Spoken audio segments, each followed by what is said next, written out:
have an open discussion. Ground rules-shattering, country-damaging decision, I think, that came yesterday.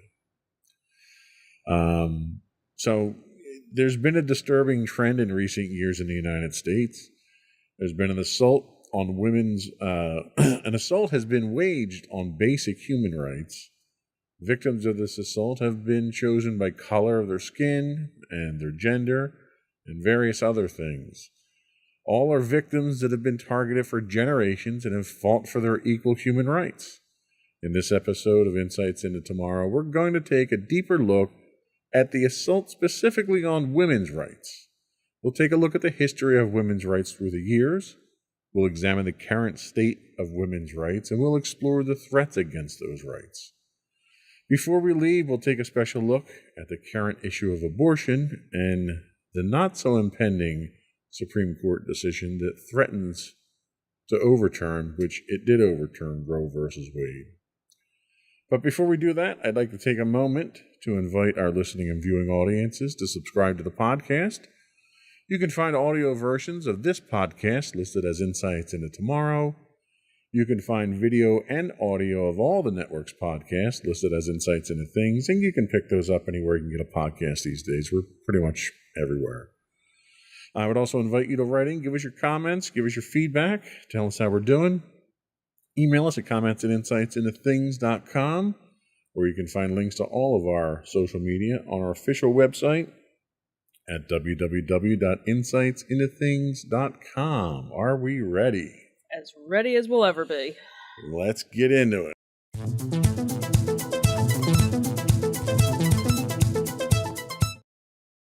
So, all women are entitled to human rights. These include the right to live free from violence and discrimination, to enjoy the highest attainable standard of physical and mental health, to be educated, and to own property, to vote, and to earn an equal wage. Across the globe, many women and girls still face discrimination on the basis of sex and gender. Gender inequality underpins many problems which disappropriately affect women and girls, such as domestic and sexual violence, lower pay, lack of access to education, and inadequate healthcare. For many years, women's rights movements have fought hard to address these inequalities, campaigning to change laws or taking to the streets to demand their rights are respected. And new movements have flourished in the digital age, such as the Me Too campaign, which highlights the prevalence of gender-based violence and sexual harassment. So there has been a fairly long history of women's fight for their rights, in the United States at least, because when the country was formed, there was no explicit provisions in the Constitution for women's rights to anything. Mm-hmm. The Constitution protected, quote, consent of the government, consent of the governed, which at the time meant white landholding men only. Right. The Bill of Rights did not protect everyone either. Women were considered second-class citizens. They were essentially property of their husbands. So women started to organize as early as the Seneca Falls Convention in July of 1848. It planted the seeds for the women's suffrage movement. It pushed for equal rights for all people of all races and sexes. The end result was the signing of the Declaration of Sentiments by 100 men and women, a document based on the Declaration of Independence. So we move into the women's suffrage movement. This is really probably the foundation for the first fight for women's rights. Wyoming passed the first law granting women the right to vote in 1869 and was the first state to grant women the right to vote in all elections in 1890. But it took until 1920 for the 19th Amendment to the Constitution to allow women the right to vote across the country. So now let's talk a little bit about abortion and contraception. So there were widespread anti-contraception laws on the books as late as 1819 before they were challenged, starting with Margaret Sanger in New York. Abortion laws criminalized the act of ending a pregnancy apart from saving a woman's life were in place and well into the 60s before any challenges were raised. These obviously culminated into the 1973 Roe v. Wade Supreme Court ruling that being drawn into question, unfortunately, as of yesterday. Yeah. So then we move on to women's equal employment and equal pay. The first minimum wage laws applied to women didn't come into effect until 1912. This was later superseded by the 1938 Fair Labor Standards Act, imposing a federal minimum age regardless of gender. It wasn't until 1963 with the Equal Pay Act that any attention was given to equitable wages, well, wages too probably, but wages for the same work performed by men. It took until 1974 for Congress to include gender protection in fair housing and education as part of the Civil Rights Act. Now, it's worth noting that even though these laws were on the books, they're on the books today. They're not observed. There's still discrimination today, despite the fact that we have these laws on the books. Right, exactly. And finally, leadership in government. So the first woman to serve in Congress was Jeanette Pickering Rankin, who didn't take her seat until 1917. But it would take nearly 100 years for a woman to take on the leadership role of Speaker of the House when Nancy Pelosi assumed that role for the first time in 2007. And we didn't see our first Supreme Court justice until 1981 with Sandra Day O'Connor. And Madeleine Albright was our first Secretary of State in 1997. And obviously, our first female Vice President, Kamala Harris, in 2020. So, the disturbing trend that I see in this history here is there's spurts of progress. There's long periods where there's no progress. Then you get a few exceptional people that just get mad as hell and they're not going to take it anymore, and they do something about it. Yep. And the establishment throws a couple of crumbs out there and gives a little bit of rights to people. And then there's a long period of time until it happens again. How do you think this compares to other fights, civil rights, for instance? How do you think this compares to civil rights for African Americans and minorities? It's almost the same, really, when you think about it. Unless you are a rich white male, you're fighting every day, and maybe once in a while something comes along that you get something, and then unfortunately something else in the news is going to pop up where everybody's mindset is on something else, and that fight still hasn't been won. Yeah. And until something happens with that fight again, everybody kind of forgets about it, because again, our attention span, is, we have short attention span theater, of our minds. Look at, not to get on a totally different tangent, but all of the school shootings, it's been how many weeks and none of that is in the news. There, you have the gun reforms that are they're trying to pass, but again, now that you have everything going on with Roe v. Wade, that's the main focus. But yet there's other things that still need to be focused. Black Lives Matter still needs to be a focus, because you had everything that went on with George Floyd and all the other African Americans who, with the police issues and things like that, and none of that was solved, but because something else came along, oh, well, now our attention, we have to But no, you have to go back and do all the other things. It's funny you mention that. What do you think is the cause of that? Is that a media issue? Is that a society issue?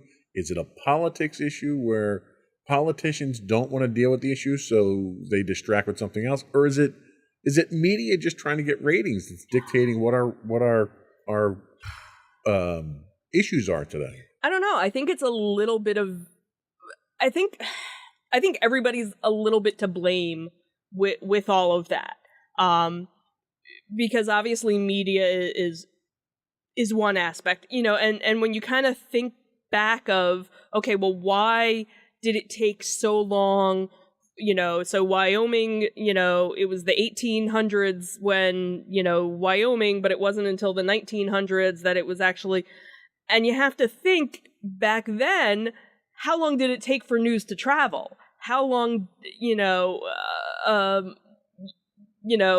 same thing with Juneteenth. It was signed into law that blacks were no longer slaves, but how many years did it take for the news to actually travel? Right.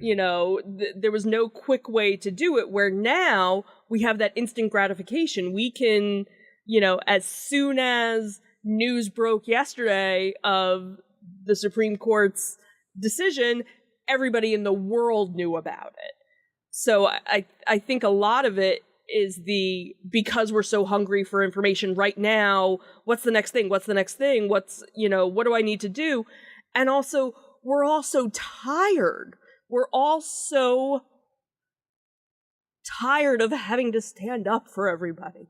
And there's just so much injustice. It's like, well, where do I put my energy? Where's my next fight? Yeah. And it's like, I have no more spoons to give. My jar is empty because I've given, so much, because there's so much that's needed, from all of us. I think that's, where it comes to, because there's obviously thousands and thousands of organizations and different things that are in need, but it's, how much can the average person give before you have nothing left to give? Sure. Yeah. Yeah. I mean, it's definitely been a problem. Let's take a little break. We'll come back and we're going to talk a little bit more detail about where we are right now with these specific women's rights. We'll be right back.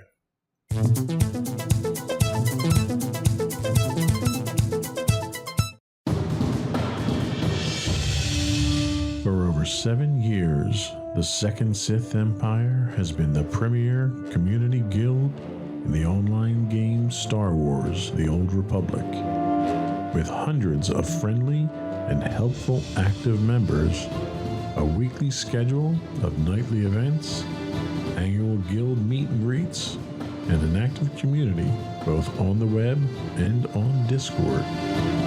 The Second Sith Empire is more than your typical gaming group. We're family. Join us on the Starforge server for nightly events such as operations, flashpoints, world boss hunts, Star Wars trivia, guild lottery, and much more. Visit us on the web today at www.thesecondsithempire.com.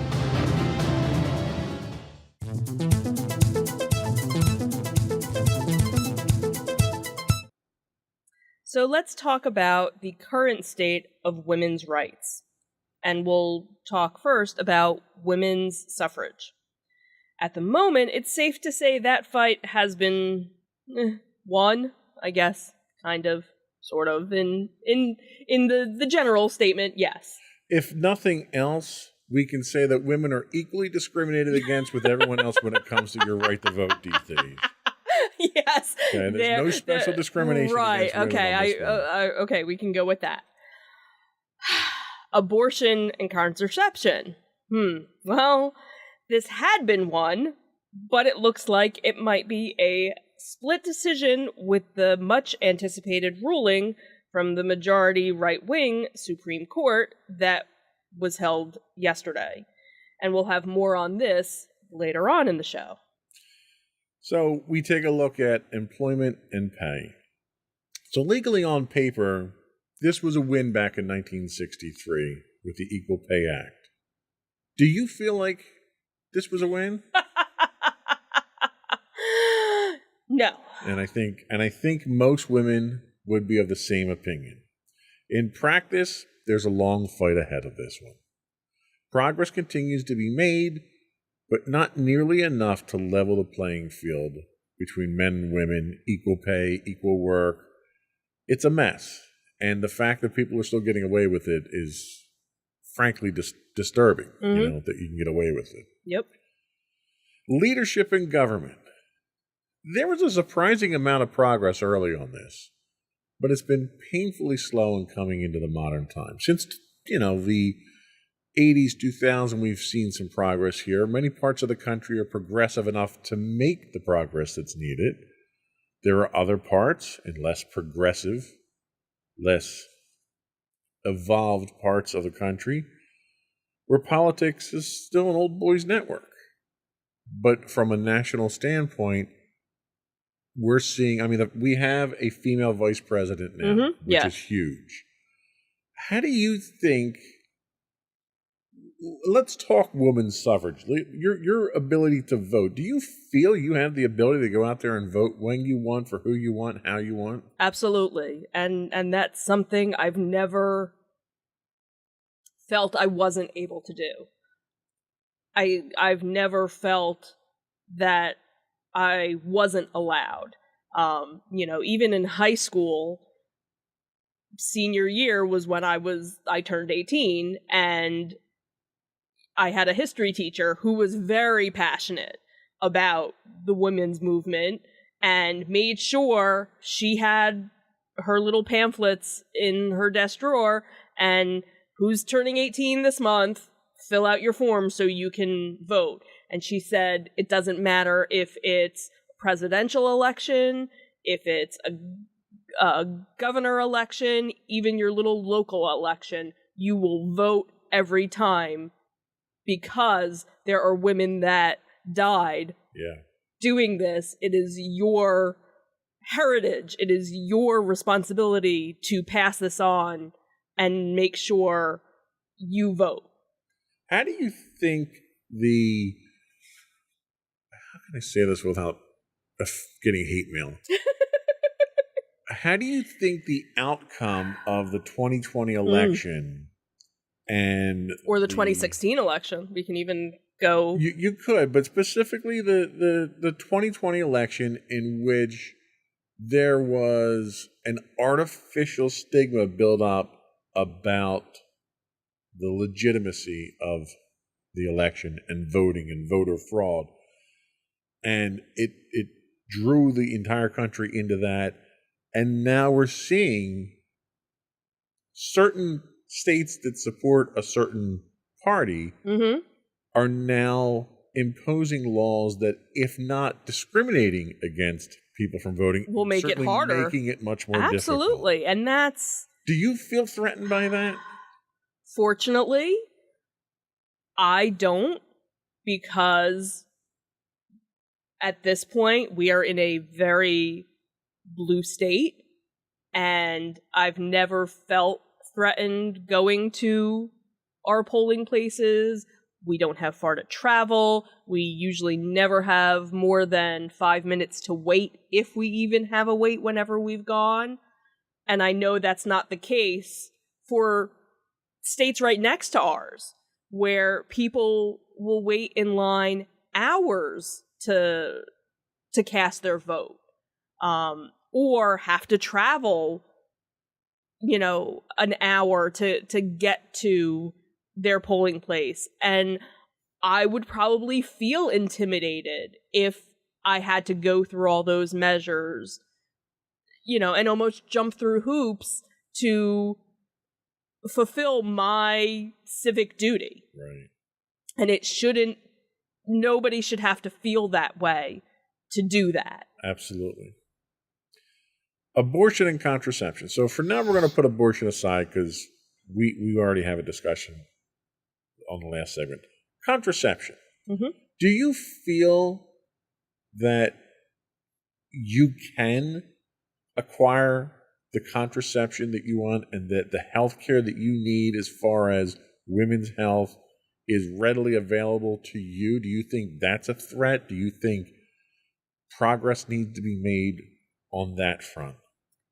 So, again, being a white female, a middle-class white female in a blue state, I don't feel discriminated at all against any healthcare. I know that's not the case for others of my gender in other parts of our country. That now that is something that there are rumors about being taken away. Now you see all over social media people saying, if you're on some sort of IUD, if you're on any sort of implant, get it replaced now. Anything that, has a couple of years, because we don't know what's coming down the pike. The fact that some male can make a decision what I do with my body absolutely blows my mind. And that, whether or not I'm a married woman or a single woman should have nothing to do with it either. And that if I want to have a child, it should be by choice. Right. I should not be forced. I am still of age where I could have a child. I am not at a point where I would want to begin that process all over again. And I need to have that body autonomy. That's my right to decide that, and nobody else should decide it. I don't make a decision for anybody if they want to be on Viagra or not, or if they want to get reconstructive surgery or some. I don't make that decision for anybody else. So nobody should be making a decision Sure. for what I do to myself. And I agree 110%. As long as you don't expect the government to pay for it, then Right. it's your say what you do. Mm-hmm. I'm totally down with that. Mm-hmm. Employment and pay. Where do we stand with this? Do you think there's sufficient progress? Do you think you're compensated fairly for what you do? And do you think that there is a threat to that looming? I don't know. It's one of those things because, of course, at most places of employment, one of the rules is you don't talk about how much you make. So, you don't find out how much somebody else is making. So that's a really hard, I know, or I shouldn't say I assume within the company that I work in, there are people that work in the North Jersey facility that make much more money than the people in the South Jersey facility. And that's unusual because of geographics. Right, absolutely. But again, it shouldn't matter where I'm physically located because I'm doing just as much work as there's certain somebody factors like cost of living and stuff like that. Absolutely. That you have to factor in. Totally. I totally. But compensation-wise, on a 1-to-1 ratio, are you being fairly compensated? I really don't know, because it's one of the things that probably bad on me is I kind of stopped paying attention, because there's always these websites you can go to and say, how much does a person that does this job make? And the thing is, what I do for a living is kind of specific to my job, so it's kind of hard to say if I went someplace else where I could kind of try and figure it out. And I think I might be, I know I'm probably underpaid. Just one, because I'm, Is it but is it because you're a woman, or because you're a one of a kind person doing what you do? I don't know. It might be a combination of both. We recently at my company had somebody who left the company who was a woman. I never asked her or found out how much she made. I knew she probably made more than I did, even though I've been with the company much longer than she had been. And we recently hired somebody who I knew was a grade level or a position higher than her. And I have a feeling probably started out making more than she did. Okay. So that's another, So clearly we're not where we need to be. No. Leadership in government. So my question to you here is, clearly we're seeing progress certainly on the federal level. A lot of states are making progress with women in leadership positions.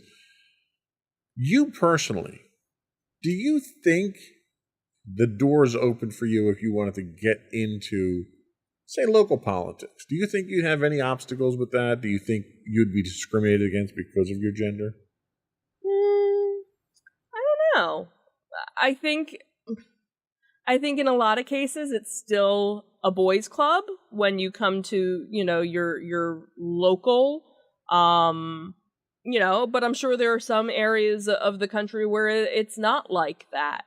I've never been interested in wanting to run for a government position, so it was never something that I thought about, but I could see where I wouldn't, again, where we live, where we are.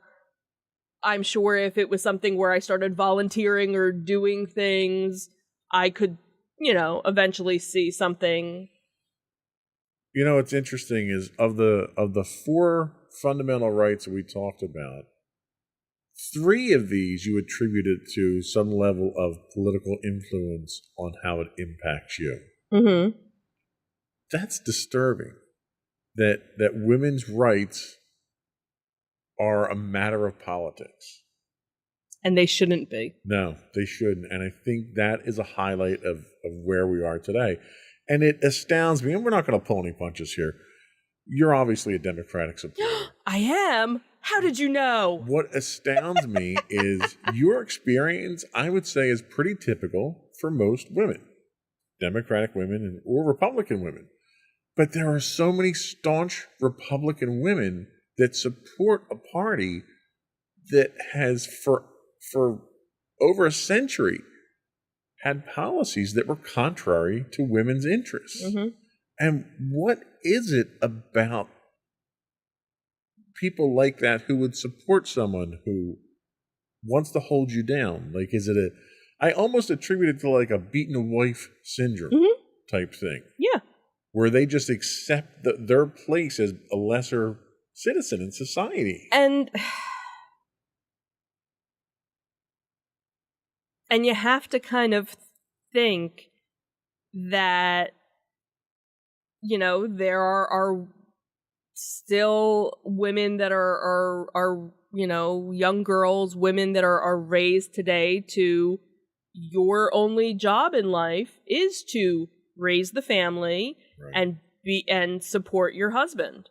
And that's it. And I'm not knocking anyone that's what they want to do in their life. If that's what you aspire to do, knock your socks off. Right.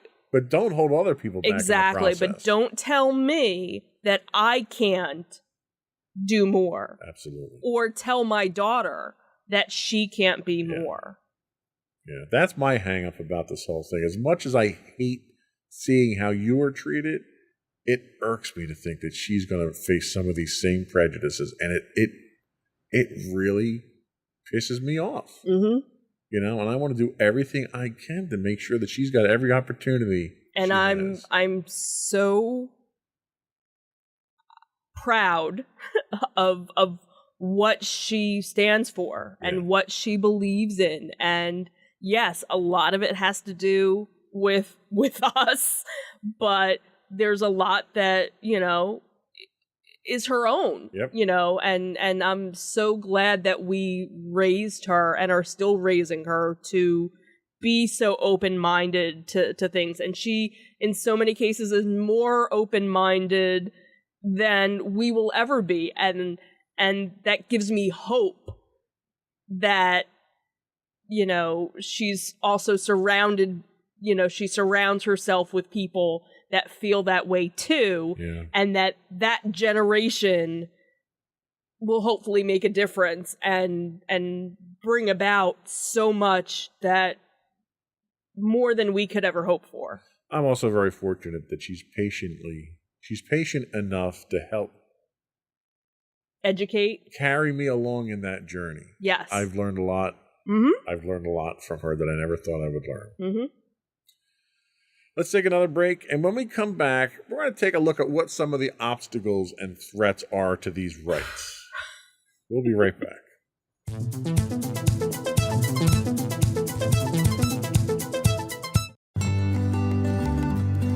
Insights into Teens, a podcast series exploring the issues and challenges of today's youth. Talking to real teens about real teen problems. Explore issues from braces to puberty, social anxiety to financial responsibility. Each week, we talk about the topics concerning today's youth. We look at how the issues affect teens, how to cope with these issues, and how parents, friends, and loved ones can help teens handle these challenges. Check out our video episodes on youtube.com/insightsintothings. Catch our audio versions on podcast.insightsintoteens.com or on the web at insightsintothings.com.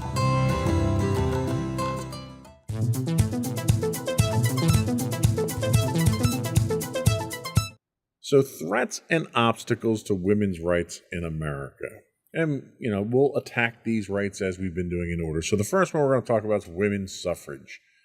So in the wake of the toxic 2020 elections, there's been a wholesale attack on voting rights. These attacks aren't targeted specifically at women and are designed to make it harder for people in general to vote. Not too much in general, but there's specific segments of the population that are targeted at. So some of the obstacles. 17 states have enacted 28 new laws that restrict access to voting by targeting citizens with disabilities. The fact that they're not including accessibility, common accessibility options to get into voting places that make it difficult for people with disabilities to vote. Mm-hmm. They're attacking absentee voting. After the 2020 election, when absentee voting was done, because we were in the middle of a pandemic, a pandemic that the sitting president ignored for the first 4 months and downplayed it and pretended it didn't exist and created the crisis in the first place. Right. They're attacking provisional ballots. They're requiring voter ID, which there's nothing. Take a drink here. I'm joking to death here. This is how much I hate these rules. There's nothing in the Constitution that says voter ID is required to cast your vote. Nowhere. So I don't know where they're coming up with that one. They're targeting voter registration. They're making it harder to register. Mm-hmm. They're requiring different requirements to now register. They're instituting registration purging. So normally with registration purging, if you don't vote in so many elections, they purge you from the voter registration roll. Well, that number of elections is usually like 4, 5, something like that, presidential elections. Now they're saying if you don't vote in the last one, you're not registered anymore. Oh, see, You need to register again to vote. They're restricting student voting, making it difficult for students, because before they would make it accessible to students to vote during student hours and stuff like that at colleges. They're restricting that. And they're limiting polling places to make it harder to vote. So people who are, again, disabled, infirmed, aged, people that don't drive. They're making them travel hours to get to a voting place to cast a vote, knowing that they won't vote because they're the people that they don't want voting because they're going to vote for the opposition. Right. So that's some of what we're looking at here. Not specifically against women, but affecting everybody. Right. And you figure it's the lower income, more likely the people of color. Yep. That's the areas that they're really targeting. Absolutely. So what's your next one? Abortion. Somehow, after nearly 50 years, this is still a matter of debate. Instead of being an ideological discussion, anything to do with abortions has turned into a political discussion, which generally means that all logic is out the window with it. There is a real threat to women's reproductive rights with the recent leaked draft of the opinion by the Supreme Court that now wasn't just a leak, because now it has come to fruition that they have now overturned Roe v. Wade. More on that later. Later on. Deep cleansing breaths. Deep cleansing breaths. Okay. Let's go back to employment and pay. So on average, women earn 82 cents for every dollar that a man earns. And in comparing salaries over 350 jobs, women actually earn less in nearly all jobs. Women earn less than their same race and ethnicity, their counterparts at entry-level positions, of education attained as well. So the pandemic is estimated to have set the women's labor force back more than 30 years. So there's that progress that we're losing.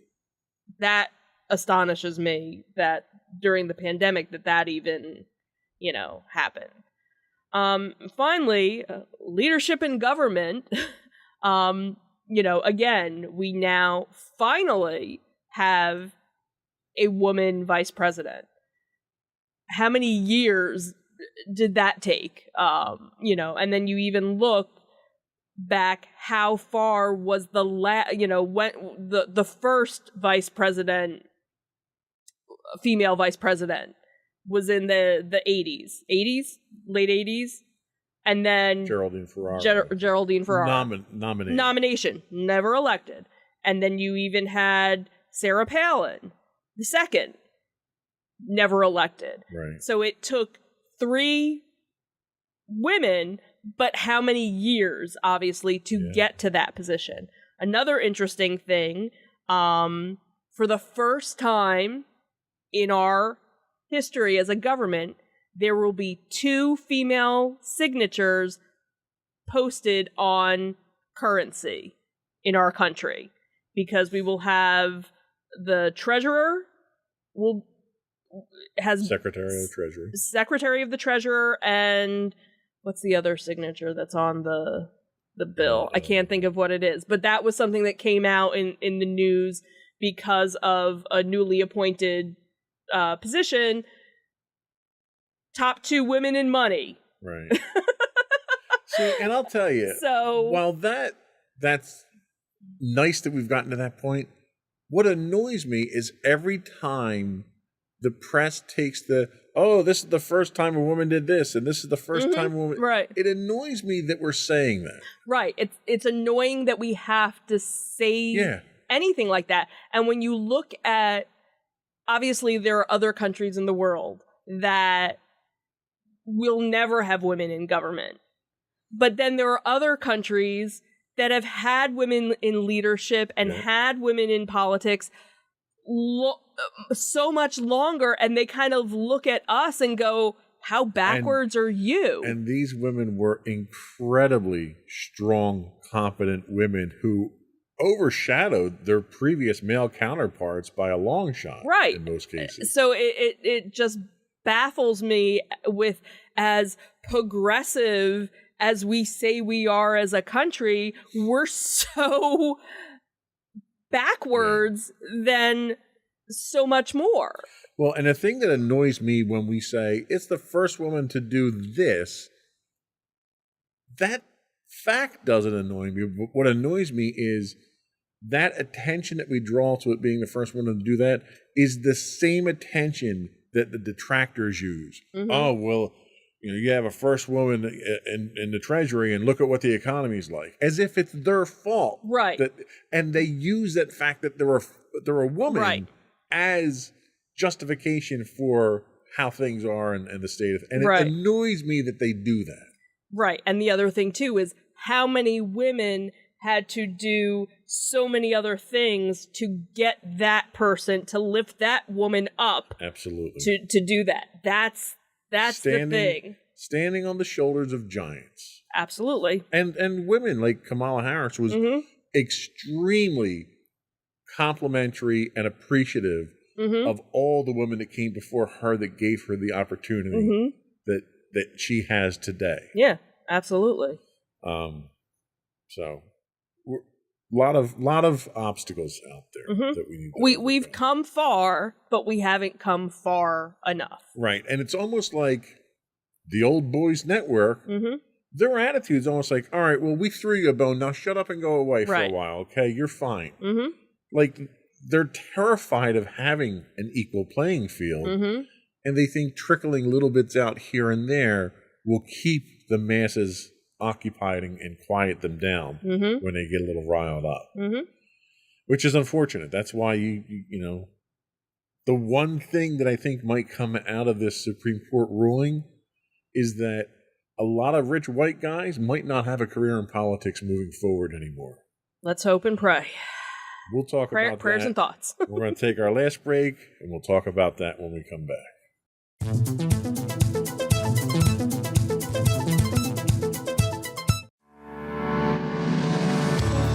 Insights into Entertainment, a podcast series taking a deeper look into entertainment and media. Our husband and wife team of pop culture fanatics are exploring all things from music and movies to television and fandom. We'll look at the interesting and obscure entertainment news of the week. We'll talk about theme park and pop culture news. We'll give you the latest and greatest on pop culture conventions. We'll give you a deep dive into Disney, Star Wars, and much more. Check out our video episodes at youtube.com/insightsintothings. Our audio episodes at podcast.insightsintoentertainment.com, or check us out on the web at insightsintothings.com.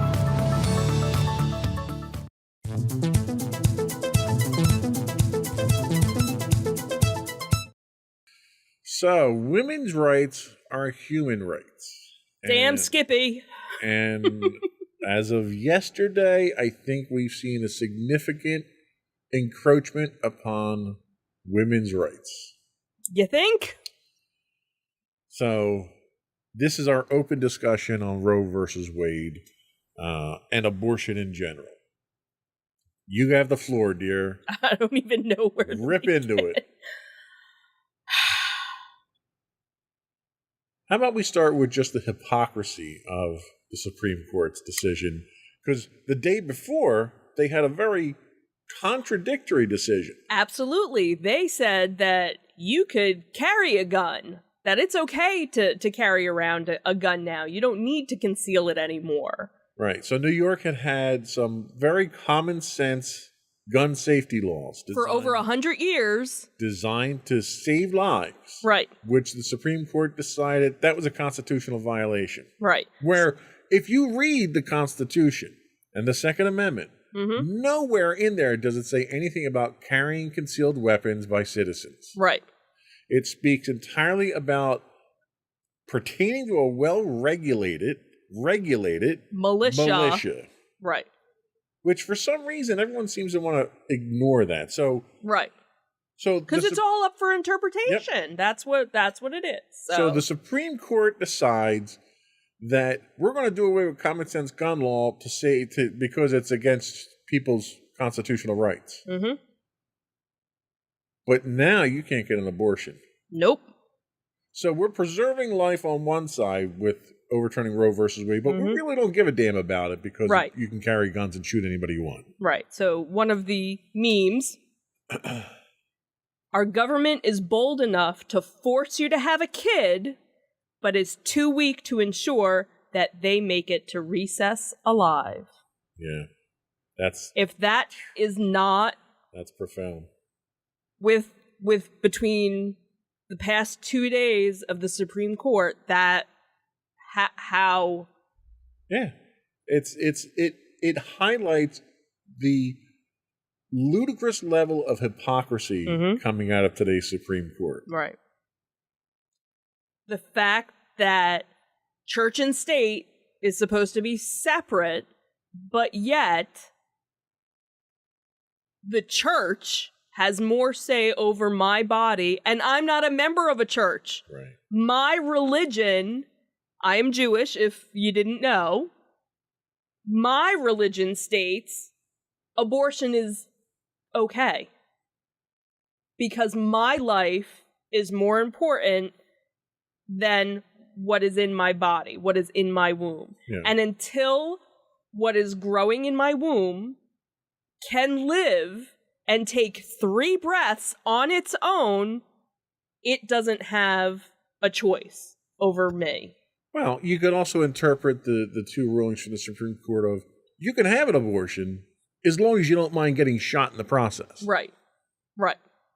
And unfortunately, there has been violence that has happened at clinics that aren't even performing abortions, because that's the other thing, is that everybody goes after Planned Parenthood. Oh, they're doing all these abortions and da-da-da-da.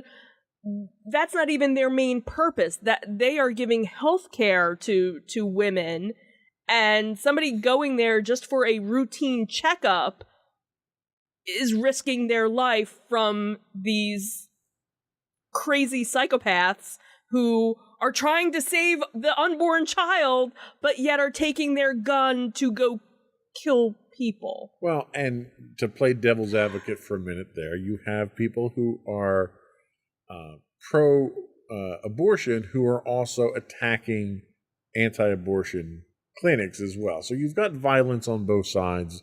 You've got crimes being committed on both sides. But if nothing else, that should simply highlight the level of passion involved here, that the decision that the Supreme Court made to overturn a previous Supreme Court decision, which, honestly, that's where I have my biggest problem, is the Supreme Court has basically made itself useless. Right. They decided that no matter what we decide, it doesn't matter because the guys 5 years from now can overturn it. Right, and that's where now... Okay, so everybody's, kind of, you have the people that are like, oh, well, it's still at the state level and da-da-da-da-da, and now you can still travel to get to states even though they were passing laws saying that you couldn't, and that there were certain laws where, if the doctor performed one, they were going to be jailed, and the woman who received it was going to be jailed, and all this other... But this isn't where it's going to stop. Right. That's the thing that most people aren't looking at, is now that you've taken this away, now all these other rights of, gay and lesbian couples, now you're seeing that there are people out there that are, get a hold of a lawyer, make sure everything is written and that you have legal documentation. If you have children, make sure there is legal documentation. Make sure you have copies of your birth certificates and everything, that both parents are listed. If you got married in a state that is in danger of overturning your marriage decision, I have various clergy friends that are now offering free to remarry you in a state that that is protecting you.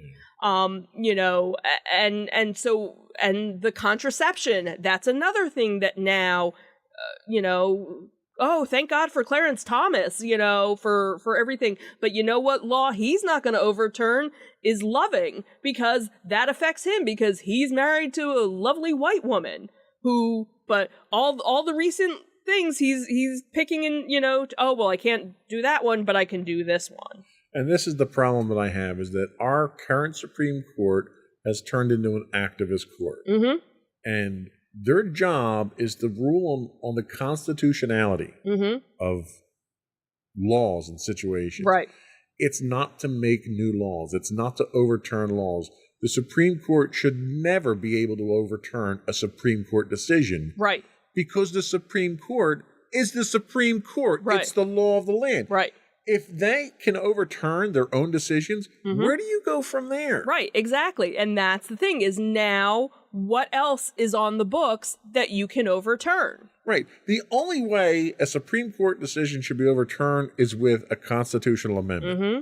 That's the only thing that should overturn. Right. So a couple of things that come out of this. One, you're going to see an assault on other freedoms that the Mm-hmm. right-wing nut jobs in the Supreme Court don't agree with. That's Yep. the number one concern. Number two, you're going to push decisions like this down to the state. Mm-hmm. So you're going to have 50 different laws in 50 different states governing all these different things. We're basically becoming 50 different countries at Yep. this point. Yep. The other problem that I have is now, because you're going to see the Supreme Court overturning Supreme Court precedent, the only way to defend against that is a constitutional amendment. Mm-hmm.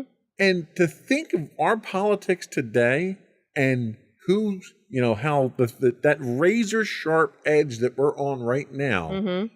between Republican and Democrat, to think that these idiots would contemplate doing amendments to the Constitution terrifies me. Mm-hmm. Yeah. I mean, we thought we were ripping the Constitution apart with the 2020 election. These people are just itching to rewrite it in their favor. Mm-hmm. And that's what scares me more than anything else. Yes, the whole abortion thing is probably never should have gotten to the Supreme Court, because really it's not, and at least it shouldn't have gotten there in the form that it did, because abortion is not a constitutionally protected right. Your health is, your personal well-being is, and that's how it should have been presented Mm-hmm. to the Supreme Court, and then you couldn't overturn it at that point. Right, right. But things that go to the Supreme Court now don't matter. Right. Because after a couple of years and you get a couple of justices retire, whoever happens to be president at the time, they're going to switch it their way. Mm-hmm.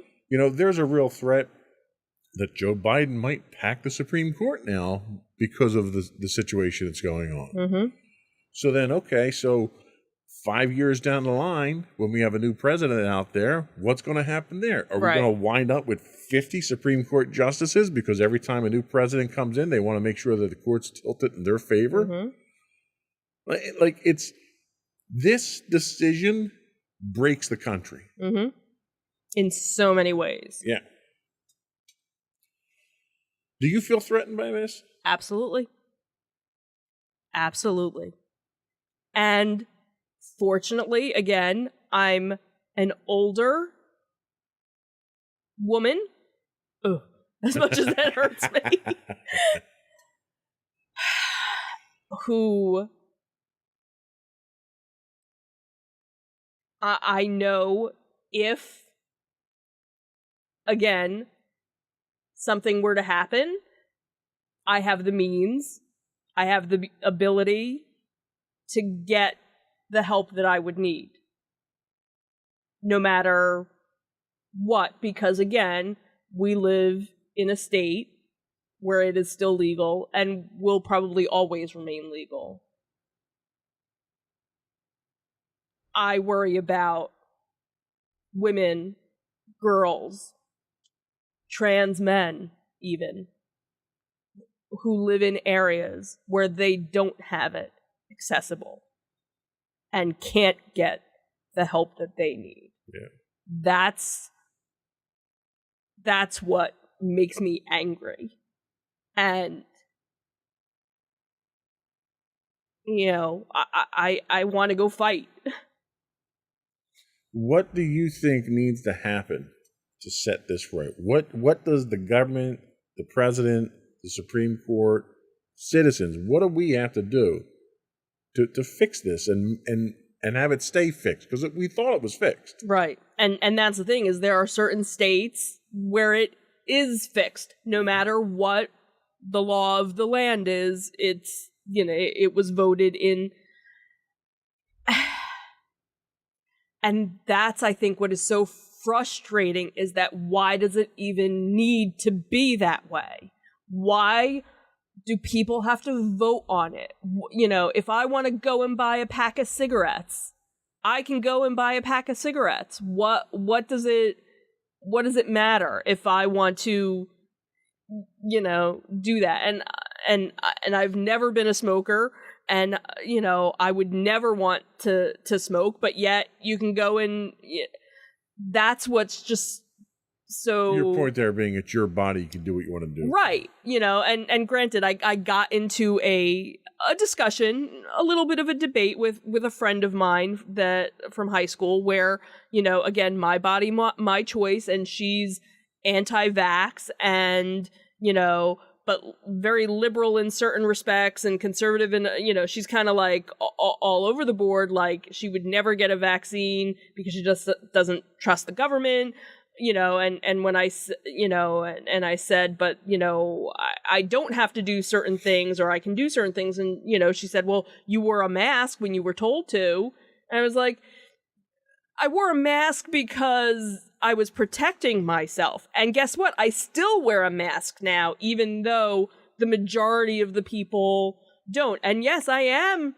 fully vaccinated and boosted and whatever, but I'm still wearing a mask because I don't want to get sick. Yeah. But if, I think back to when I was in college, and if I had gotten pregnant in college, I wasn't ready to be a mother then, so, and then there are women that, have other medical issues. My best friend had to have a late-term abortion because if she had carried her baby to term, she could have died. Right. So it shouldn't be something that's a law that you're forced to do or not to do. It's your body, it's your choice. And the hypocrisy, again, that we always seem to go back to the hypocrisy of this. So the Supreme Court ruled in a case where members of the armed forces sued the army or whatever branch of the government, branch of the military they were in, when they were told that they had to get vaccinated. Mm-hmm. And the Supreme Court ruled they didn't have to. They had a right to choose. Right.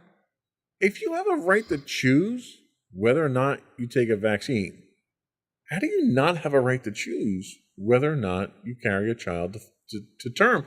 Right. Isn't carrying that child to full term far more impactful than getting a vaccine? Right. Where you would think you would have that option? And the hypocrisy of it, too, is if men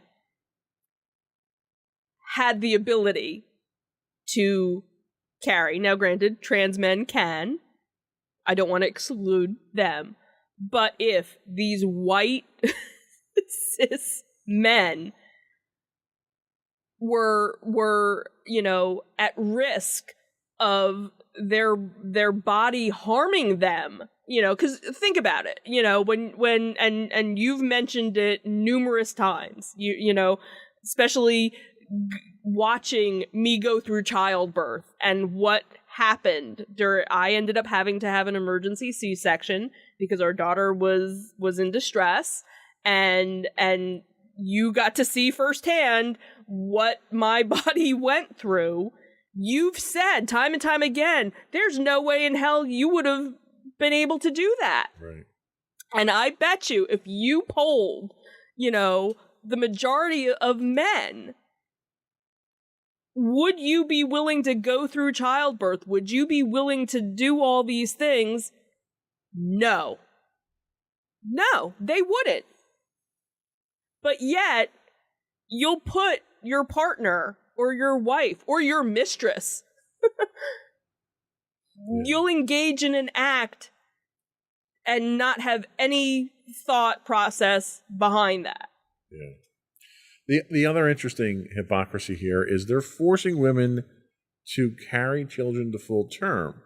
Are they forcing the sperm donor to be a father, to be there, to have any level of responsibility? And that's the thing, is that at the moment of conception, that's when you should be paying child support. Right. Absolutely. And you don't get to walk away now. Yep. That is now, there were a couple of memes like, Happy Father's Day, you're now going to be a dad because of that one night stand, because you decided, you didn't want to put a condom on. Right.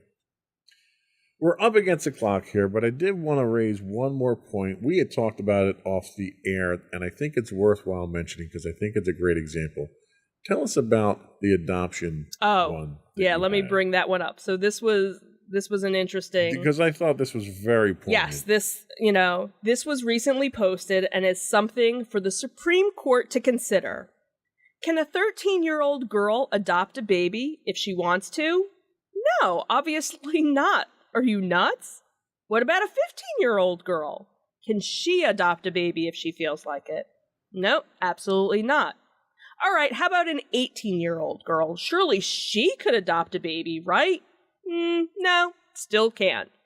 Well, what if she was 20, no longer a teenager?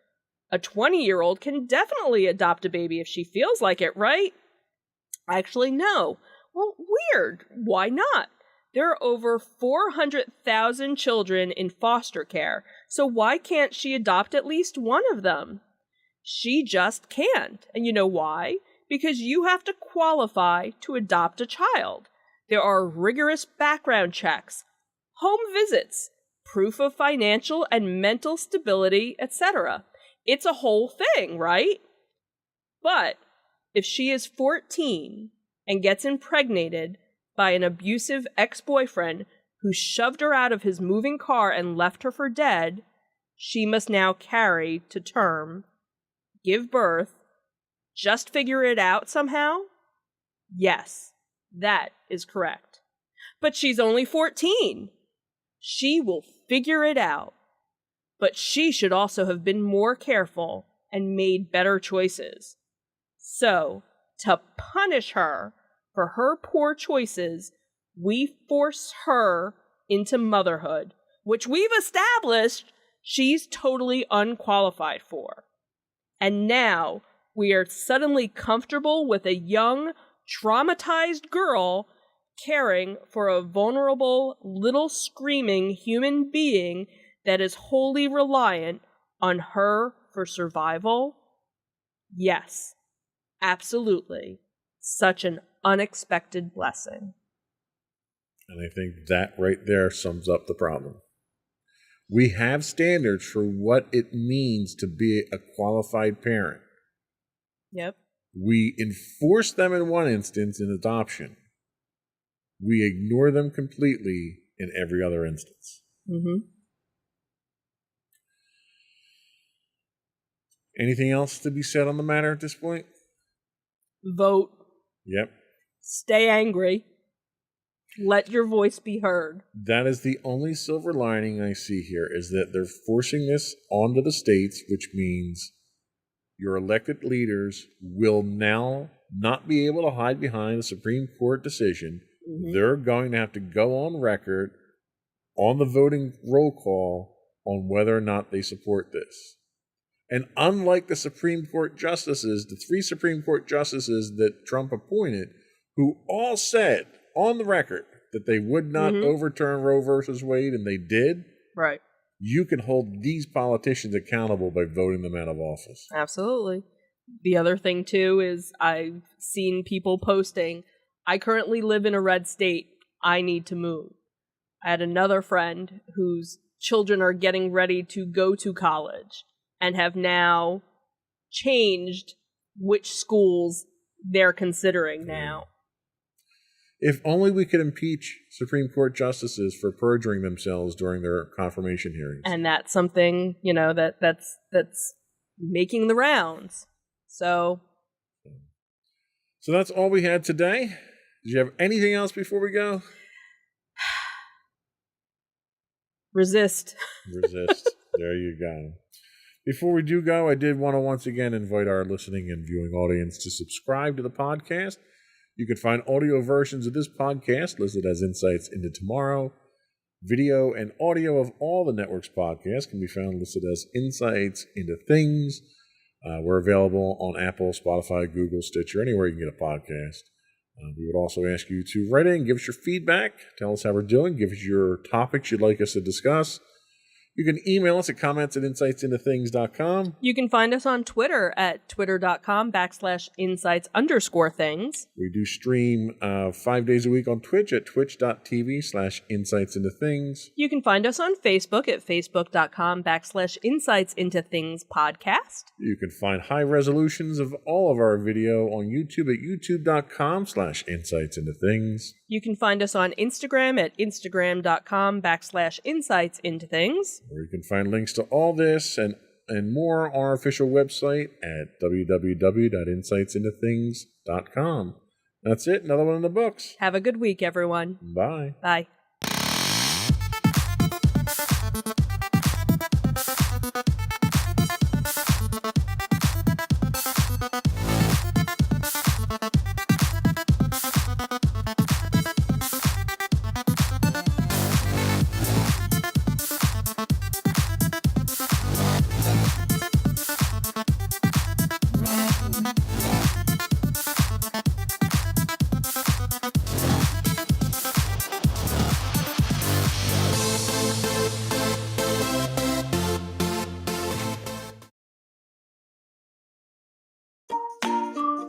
Insightful podcasts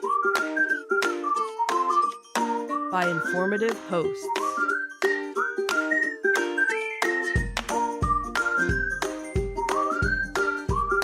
Insights into Things, a podcast network.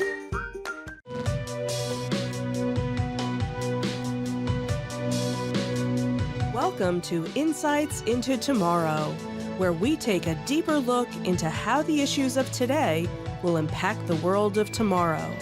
From politics and world news to media and technology, we discuss how today's headlines are becoming tomorrow's reality.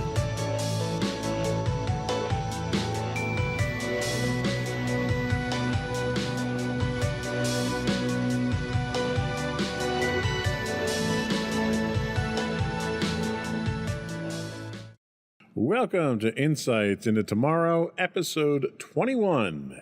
Is the Supreme Court broken? I'm your host, Joseph Whalen, and my co-host, Sam Whalen. Hey everybody, how's it going? How you doing today, Sam? Doing okay, excited. We're getting back into the flow. This is like our third episode in a couple months? Something like that, yeah. Back on a roll. Yeah, well, at least now when we do plugs on our other shows, I don't have Madison saying, well, you're not quite monthly podcast. That you guys don't do monthly anymore. So at least now we're getting back into the flow of things. So today we're going to be talking about whether or not the Supreme Court is broken, with a series of landmark rulings from the Supreme Court, some of which were precedent-breaking, almost all in support of the current conservative agenda. Is the Supreme Court broken? Are 9 unelected justices, 3 of which were handpicked by probably the most controversial president in American history, dictating the direction of a government that is supposed to be a republic of the people? Well, that's what we're going to be discussing today on this episode of Insights into Tomorrow. But before we do that, I would like to take a moment to invite our listening and viewing audience to subscribe to the podcast. You can find audio versions of this podcast listed as Insights into Tomorrow. You can find video versions and audio versions of all the network's podcasts listed as Insights into Things. And we're available on Pandora, iHeartRadio, Stitcher, Spotify, any place you can get a podcast these days. Rest in peace, Stitcher. They're shutting down. Are they? I hadn't Yeah. heard that. Oh, I got to take those off the list then. Yeah. Wow, they've been around a long time, too. I used to use Stitcher, and then they changed their interface, and it was terrible. And then I stopped using Stitcher, and I think a lot of other people did too. Apparently, a lot of other people did, too. You can also email us or reach out to us. Our email is comments@insightsintothings.com. We are on Twitter at insights_things, or you can get links to all those and more on our official website at www.insightsintothings.com. Are we ready? Let's get into it. Here we go.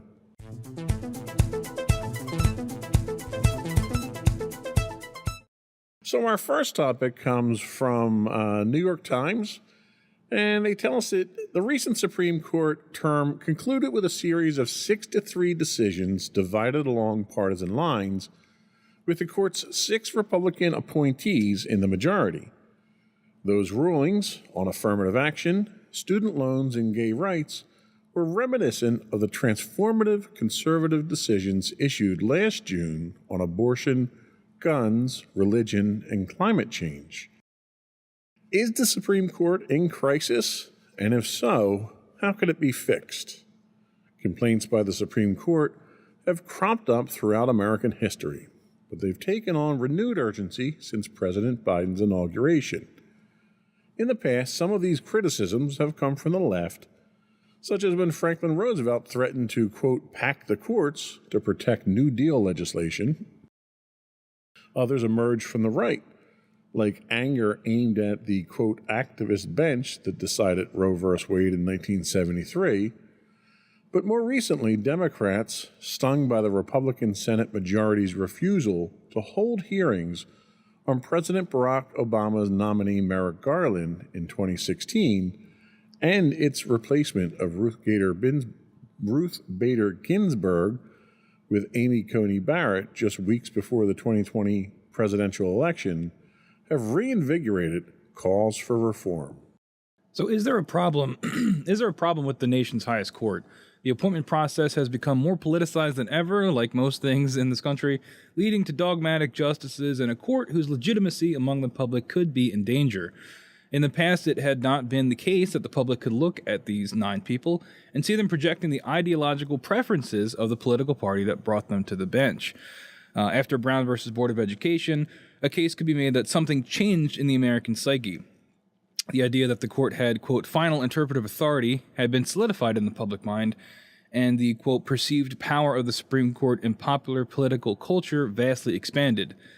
This shifted the debate to how to interpret the Constitution, which created an even bigger incentive for presidents to vet and select judicial candidates who would faithfully execute their agenda. So because of that, leaders began to choose nominees who were young enough to to influence decision-making for decades after that president had left office. So you're seeing, they'll appoint a judge, but even after they've left the office, we're still seeing the ramifications of that appointment years after the fact. One effect we have today are judicial amendments to the Constitution, which with no ready means to overturn them. Of course, short of Congress actually cooperating to add new amendments to the Constitution that the justices would have to consider, of course. So, we're looking at what all this means, right? These judges have a ton of power, and, with this 6-3 Republican majority, how is that affecting a lot of these decisions?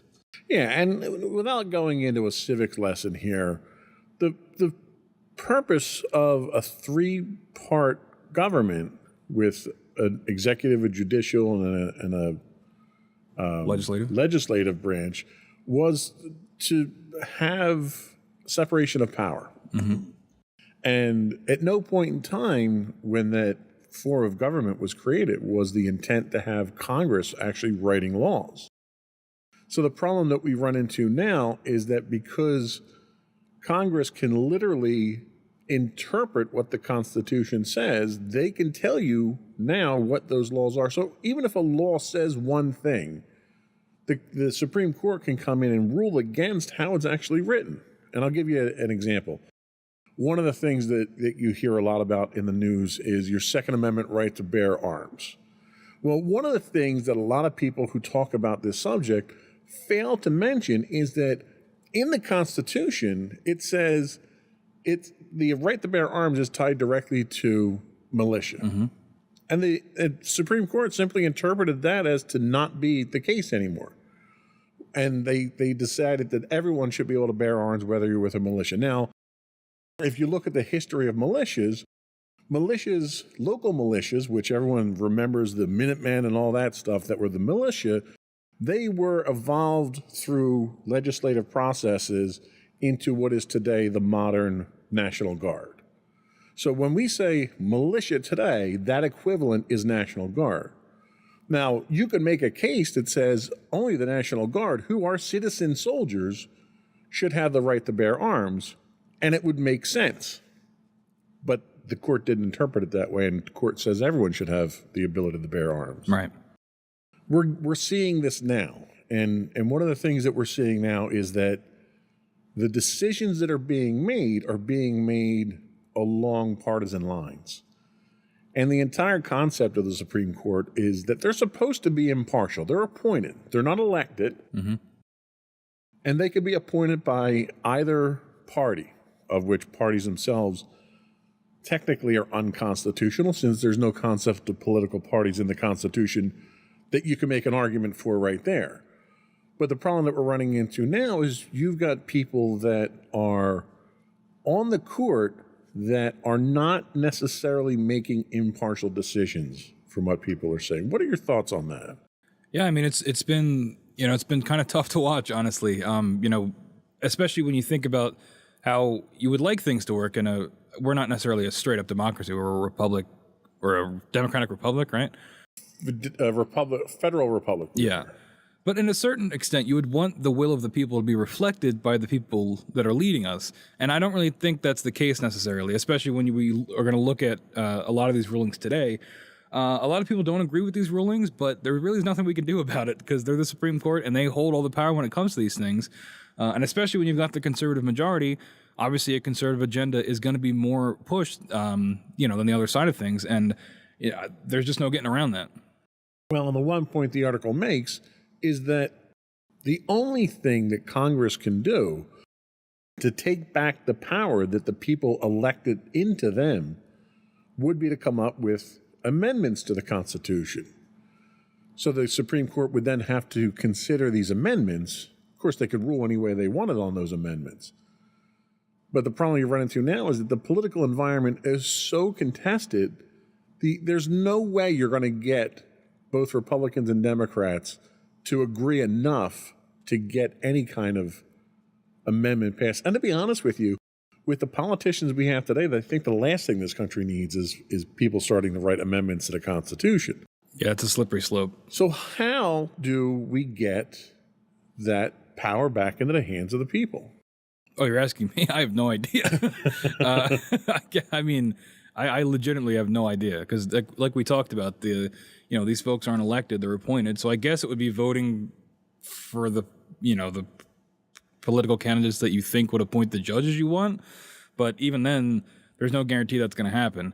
I don't know if there's a legal way to to contest it. I don't think there is, right? It's the Supreme Court. I mean, you always go to that higher power. The highest power for law is the Supreme Court, right? So maybe at the state level. Theoretically, the only thing that really could be done would be what the Republicans were concerned the Biden administration was going to do, and that is pack the courts.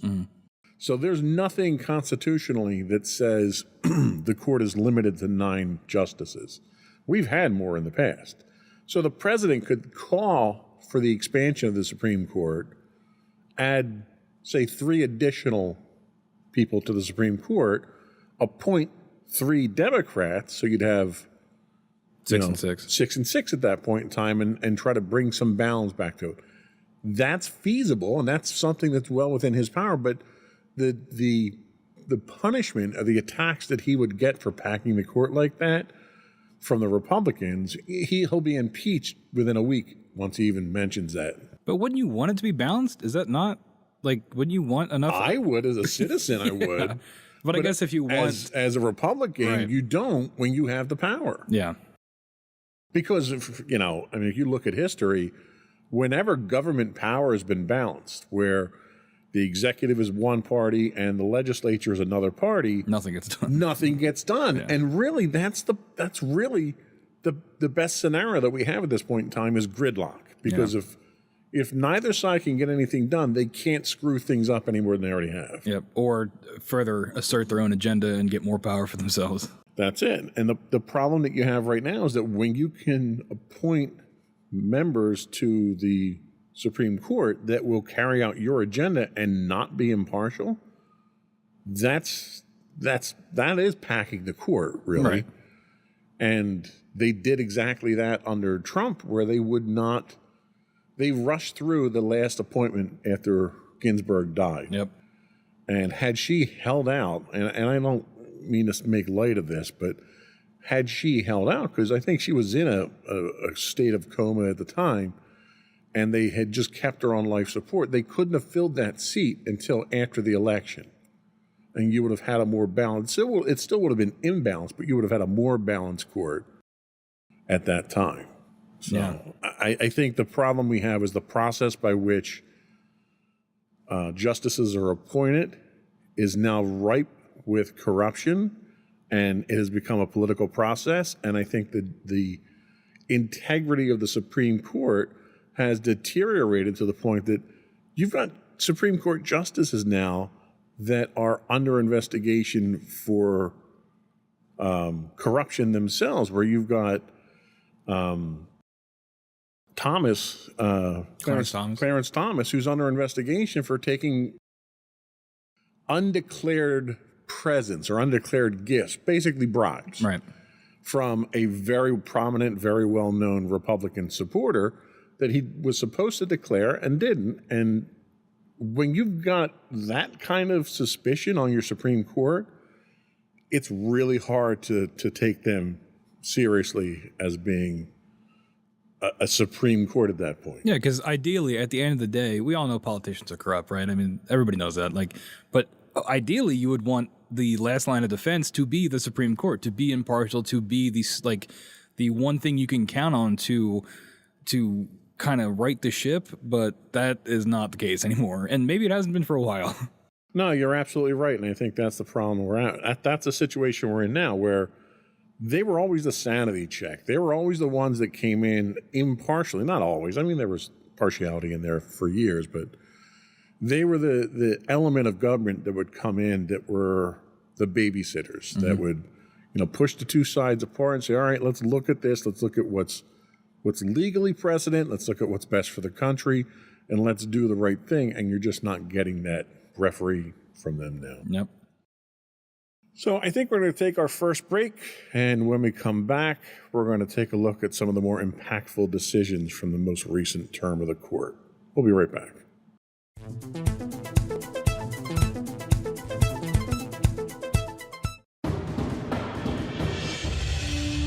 For over 7 years, the Second Sith Empire has been the premier community guild in the online game Star Wars: The Old Republic.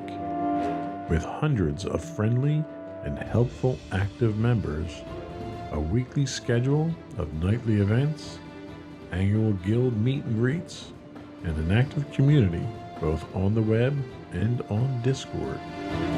The Second Sith Empire is more than your typical gaming group. We're family. Join us on the Starforge server for nightly events such as operations, flashpoints, world boss hunts, Star Wars trivia, guild lottery, and much more. Visit us on the web today at www.thesecondsithempire.com.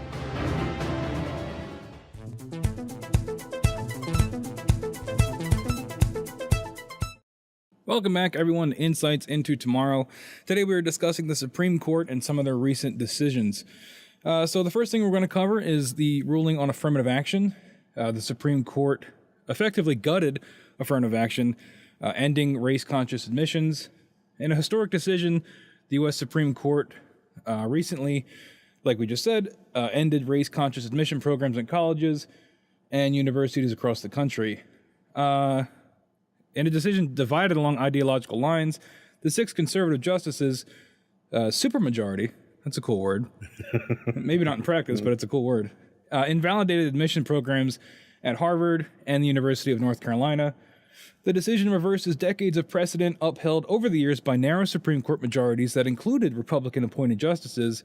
It also ends the ability of colleges and universities, public and private, to do what most say they still need to do, and that's consider race as one of the many factors in deciding which of the qualified applicants is to be admitted. So that's the first thing we're covering. This is a pretty big deal, especially for those that are affected by it. And it was really that public and private thing that I really latched onto, that it's everywhere. You think of the big schools, like it mentions Harvard and North Carolina, but this is going to affect a lot more than just them. Yeah, and there's, with all things, there's two sides to every story here. And really what we're looking at here is you've got one side that basically says that you can't, by bringing race in and giving preferential treatment to one race over another is discrimination. So you can't do that. When the point of doing that was because discrimination existed already. Right. And you were getting preferential treatment to one race over another. So they legislatively forced you to, if not change that practice, then to at least adhere to certain percentages, certain quotas that you had to have. And the problem that you run into here is that you're saying, okay, let's do it away with discrimination administratively. Well, then in a perfect world, that works. You can do that. But we don't live in a perfect world, because when you do away with administrative discrimination, you still have endemic Societal yeah. discrimination that's going to take over in that place. And that's kind of the thing, that when people argue that, they argue the first point that you said of, oh, well, it's discriminatory to have affirmative action. But then people forget that, like, racism exists. And, like, that's why it had to be, like, forced in the first place, is because if we make it laissez-faire, it doesn't work. It's not equal, and it needs to be mandated to make it. Well, I guess it's not equal, but you know what I mean. To give those people the opportunity that they otherwise probably would not be afforded, and now will not be afforded. Well, and I think that was what the original point of this legislation was. It was to force you to make it even. But in trying to get to that point, you simply instituted a different form of discrimination. So you're treating a symptom, not the problem. The problem really is the discrimination. And until human beings can evolve to the point that they don't discriminate, you're not gonna have that happy balance. And that's kind of what the majority have argued. The 6-3 majority, conservative majority in the court, argued, quote, many universities have for too long concluded, wrongly, that the touchstone of an individual's identity is not challenges bested, skills built, or lessons learned, but the color of their skin. Our constitutional history does not tolerate that choice. Now, I take exception to that one to begin with there, because our Constitution declares that all men are created equal. And when it was written, they knew all men weren't created equal, because also in the Constitution, 3/5, every African American who was in the country was counted as 3/5 of a person. So the hypocrisy in the Constitution itself tells me that we don't have a constitutional history that says this is intolerant. Yeah. As he has done before, Justice Thomas, the second black justice appointed to the court, reiterated his long-held view that affirmative action imposes a stigma on minorities. Now, this I think he has a point with. I don't think the way he puts it here has a point. He says, quote, while I'm painfully aware of the social and economic ravages which have befallen my race and all who suffer discrimination, I hold our enduring hope that this country will live up to its principles that all men are created equal, all equal citizens, and all must be treated equally before the law. Now, I think he's smart enough to know that that's not how the world is right now. No, The fact that he makes a statement like this is naive, and it's insulting, really, Yeah, that he because would make it this puts statement. the ball in our court of like, hey, man, we got rid of it. You guys got to be better. Right. It's like, no, the Supreme Court exists to do that. It is your job, and more so part than like every citizen, to uphold these values and to fight for this kind of equality that you're talking about here. But you're not doing that. You're doing the opposite of that. And then Right. you're basically washing your hands of it and saying, well, hey, we live in a society. You know what I mean? Like, Right. Now, to Thomas's point, I can understand the rationale that by holding African Americans to a lower standard, that you're imposing a stigma on them. And really, if it was me, I would be insulted. So really what we're talking about here is if you have two people who are one white, one black, they both apply for school, you have to take, under normal circumstances, you would take the person who's the most qualified, and that qualification would be equally measured. But instead, what we're talking about here is somebody who may need a 3.5 grade point average if they were Caucasian to get in, an African American may only need a 3.25.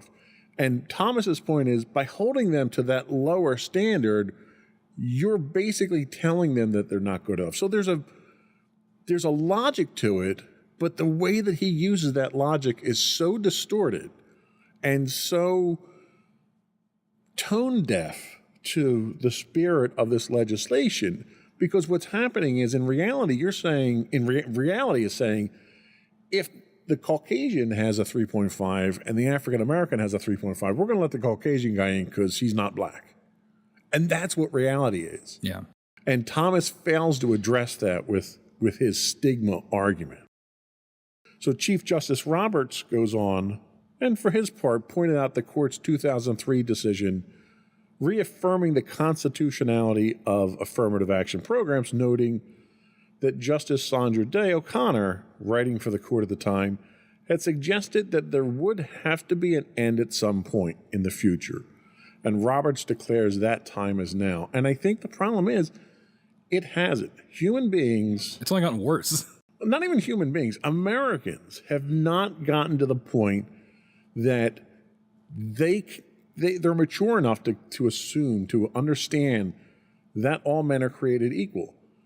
With the amount of legislation that's happening today that is discriminatory, that is holding African Americans down, that's holding Asian Americans down, the hatred that is an upswelling of political force in this country today is a clear indicator that not only are we not ready, we're not moving in the right direction, we're sliding backwards from where we need to be. Yeah, and I think that's going to be something we say a lot on this episode. It feels like we're regressing. Yeah. And I think it is absurd to assume that the time is now is when we need to end affirmative action. If anything, we might need to go the other way with it to make it more affirmative, right? Because things seem to be only getting worse, and that's going to be a common theme here. We also have the opposing view, and this is from Justice Sonia Sotomayor. She said that the court subverts the constitutional guarantee of equal protection by further entrenching racial inequality in education, the very foundation of our democratic government and pluralistic society. Justice Ketanji Brown Jackson, the court's first black female justice, also chimed in saying, with Let Them Eat Cake obliviousness today, the majority pulls the ripcord and announces colorblindness for all by legal fiat. Sorry. When you're quoting Supreme Court justices, they're much smarter than I am. But deeming race irrelevant in law does not make it so in life, which is exactly what we just talked about. Just because you say it's that idea of like a post-racial America, right? Like we elected Obama, racism's over. It's like, no, it's not. Right. And that is clearly being reflected here as well. Yeah, no, and the problem that we run into here is that what the majority are arguing here is they're arguing the point of a fiction, that in a perfect world, we shouldn't need this legislation. And they're right. In a perfect world, we shouldn't. The world we live in is far from perfect. Yeah. and this happened to be a stopgap measure to make things better, nothing else has happened in this world to make that situation better. If anything, that situation's gotten worse. So by taking away some of the safeties that you had in place to try to provide legal protections for people, you're doing your part. You're being part of the problem, not part of the solution at that point. Yeah, why did they do this? just to have a rule? What was the motivation behind it? I don't even like. Well, the motivation is what motivates conservatives to want to do things like this. Yeah, I guess just further the agenda, right? Right. They're pushing an agenda, which they shouldn't be pushing an agenda.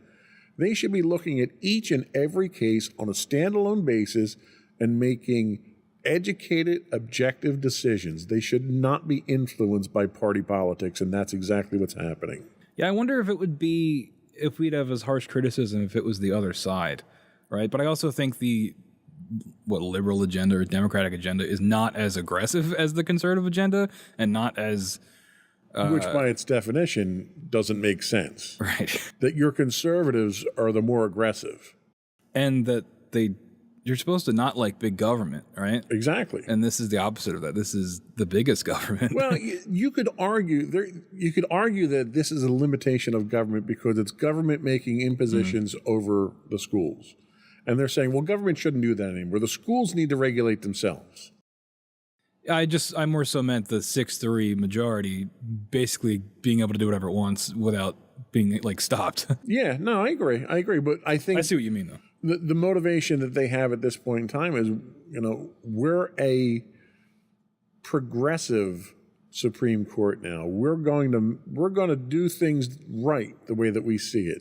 We're going to make the changes that should have been made years ago, and they're going to undo what's being undone. And there's a couple of problems with that. One, you're undoing existing precedent. So by every time you undo a precedent, like they did in the last session when they overruled Roe versus Wade, every time you overrule a Supreme Court precedent, you delegitimize the Supreme Court. Nope. The whole point of the Supreme Court it's the word. It's final. is it's supreme. Right. Right. So when the Supreme Court can override the Supreme Court, then what the Supreme Court today, who's overriding that, says can be overridden. Who watches the Watchmen? Right. So they're delegitimizing the Supreme Court. So that's probably one of the biggest problems that you run into. The other problem is the things that haven't been ruled on, that really are important stuff that need to be ruled on, are being pushed to the side so that they can use this agenda that they have to rewrite the rules that have already been written. So you're hurting the country.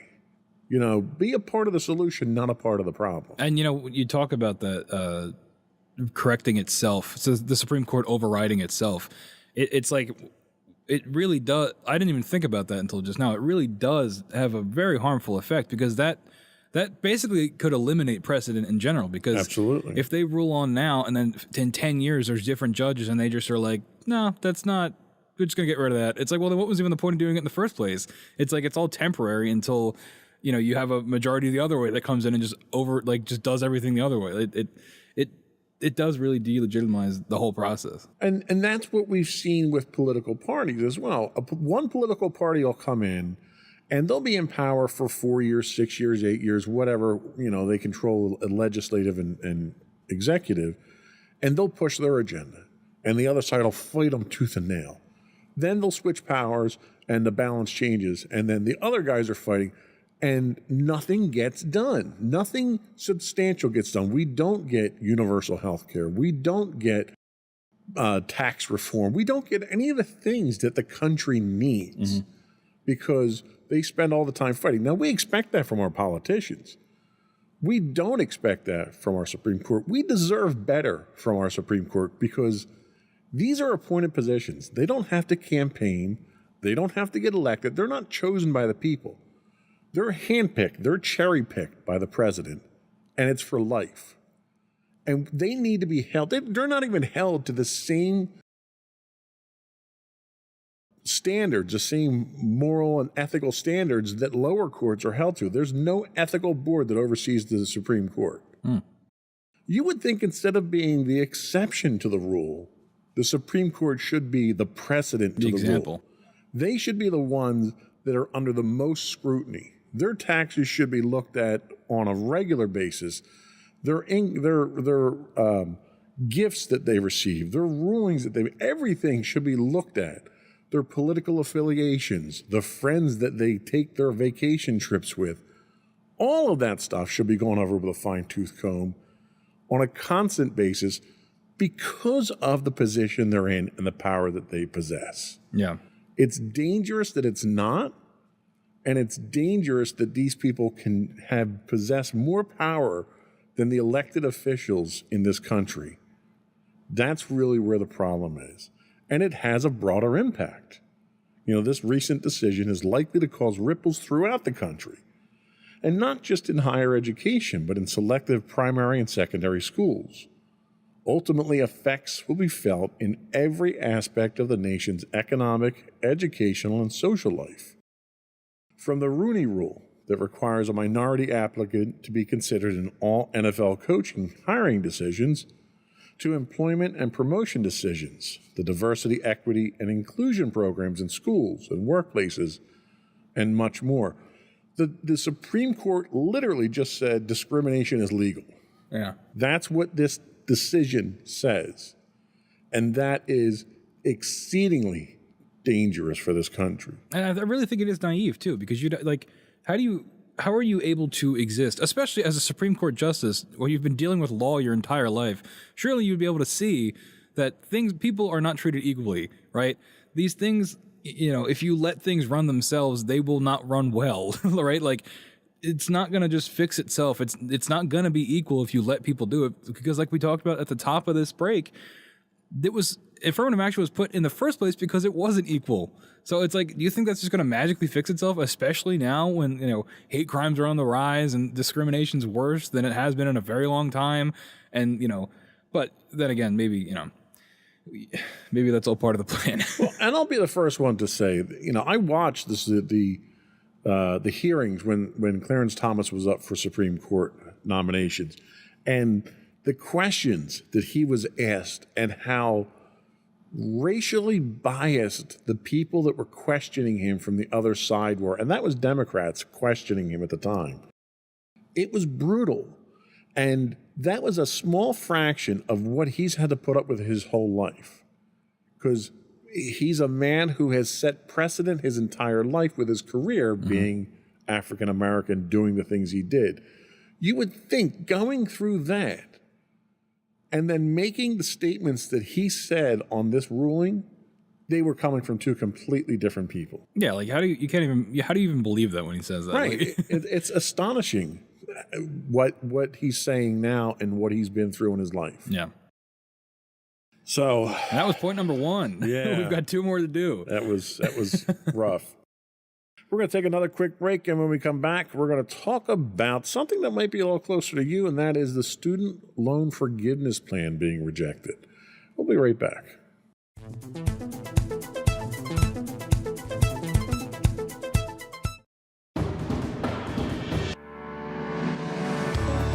Insights into Entertainment, a podcast series taking a deeper look into entertainment and media. Our husband and wife team of pop culture fanatics are exploring all things from music and movies to television and fandom. We'll look at the interesting and obscure entertainment news of the week. We'll talk about theme park and pop culture news. We'll give you the latest and greatest on pop culture conventions. We'll give you a deep dive into Disney, Star Wars, and much more. Check out our video episodes at youtube.com/insightsintothings. Our audio episodes at podcast.insightsintoentertainment.com, or check us out on the web at insightsintothings.com.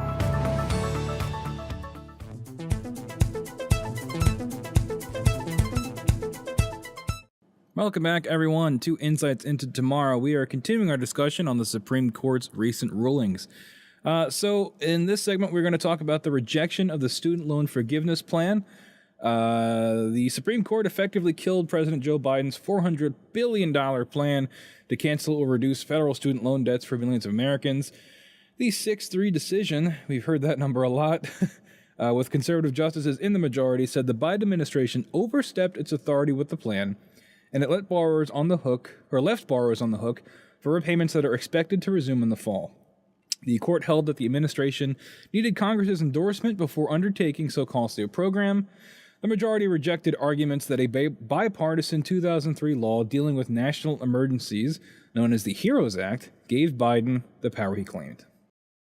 The president said he would work toward a new path for student debt relief using the Higher Education Act, which he called, quote, the best path that remains to provide as many borrowers as possible with debt relief. He also moved to create a, quote, on-ramp that would help ease the risk of default for students who fail to make payments when the current pause ends. Biden blamed Republican officials. Again, it's always the other guy's fault. Biden blamed Republican officials for causing the dispute that led to Friday's ruling, saying, quote, they had no problem with billions in pandemic relief loans to businesses, and those loans were forgiven. But when it came to providing relief for millions of hardworking Americans, they did everything in their power to stop it. That's actually a pretty good quote from Biden. Yeah. I feel like we don't get a lot of those. I'm sure it was written and somebody else wrote it. Loan repayments will resume in October. Can't wait for that. Although interest will begin accruing in September. The interest is where they get you, by the way. The Education Department has announced payments have been on hold since the start of the coronavirus pandemic more than 3 years ago. Oh my God, where does the time go? The forgiveness program would have canceled $10,000 in student loan debt for those making less than $125,000 or households with less than $250,000 in income. 26 million people had applied for relief, including me, and 43 million would have been eligible, maybe me, the administration said. The cost was estimated at $400 billion over 30 years. Yeah, this is a heartbreaker. Let's really hoping this will go through. Obviously, I'm biased. I have student loan debt. And this $10,000 would have been a decent chunk of my loans that would have really helped me out. Now, I understand. I hear the argument, right? People are saying, well, you have to work to pay off your loans. But if you go watch, and I don't remember what episode it was, the episode where we talked about student debt, we talk about how the cost of college has gone up astronomically. So it's not as simple as just saying, oh, you have to work harder, right? And this usually comes from the older generation of telling people my age, well, you just have to work hard. You need to stop buying your avocado toast so you can afford to buy a house one day, when it's really not that simple. Especially when interest, like I mentioned, the interest is where they're going to get you, because as the interest compounds on itself, I've heard so many stories of people that have been paying their loans for like 30 years and they still owe more than when they started because of the interest. Yeah, and I think, again, this is another one of those situations where the proposed solution is treating the symptoms, not the problem. I totally agree that $10,000 off your loan would be really nice. But the problem isn't how much you borrowed. The problem is how student loans are structured. And in the episode that we had talked about student loan, the fact that it's predatory, number one, where these banks are coming after students knowing what the cost of college is and the potential for getting paid back over time, the banks are willing to wait for it, especially when they know they're going to take your debt and they're going to sell it to other companies and make money that way. And then these companies that sell it then get investors to invest in it. And the last thing these investors want you to do is pay your loan off. Yeah. What they want you to do is keep paying your interest, because that's how they get their money. The problem isn't necessarily students that borrow money to go to college. Part of the problem definitely is the cost of college, which has gone up unjustifiably. The other problem is these aren't traditional loans. These are credit cards, basically. If you went out and you bought a house, say you bought a house, we'll just use round numbers. You bought a house for $100,000 and you get 10% interest, which is like credit card interest on a house, by the way. But we're just doing it to illustrate. Economics are hard. So at the end of 30 years, you would have paid $10,000 in interest on that house. So your house would have cost you $110,000. That's it. The amount of interest that you're going to pay on that house is calculated the day that you get your loan. And it's a fixed amount. They amortize it over the course of the loan. And for the first 15 years, the majority of what you pay is going towards interest on that house, so the bank gets their money back.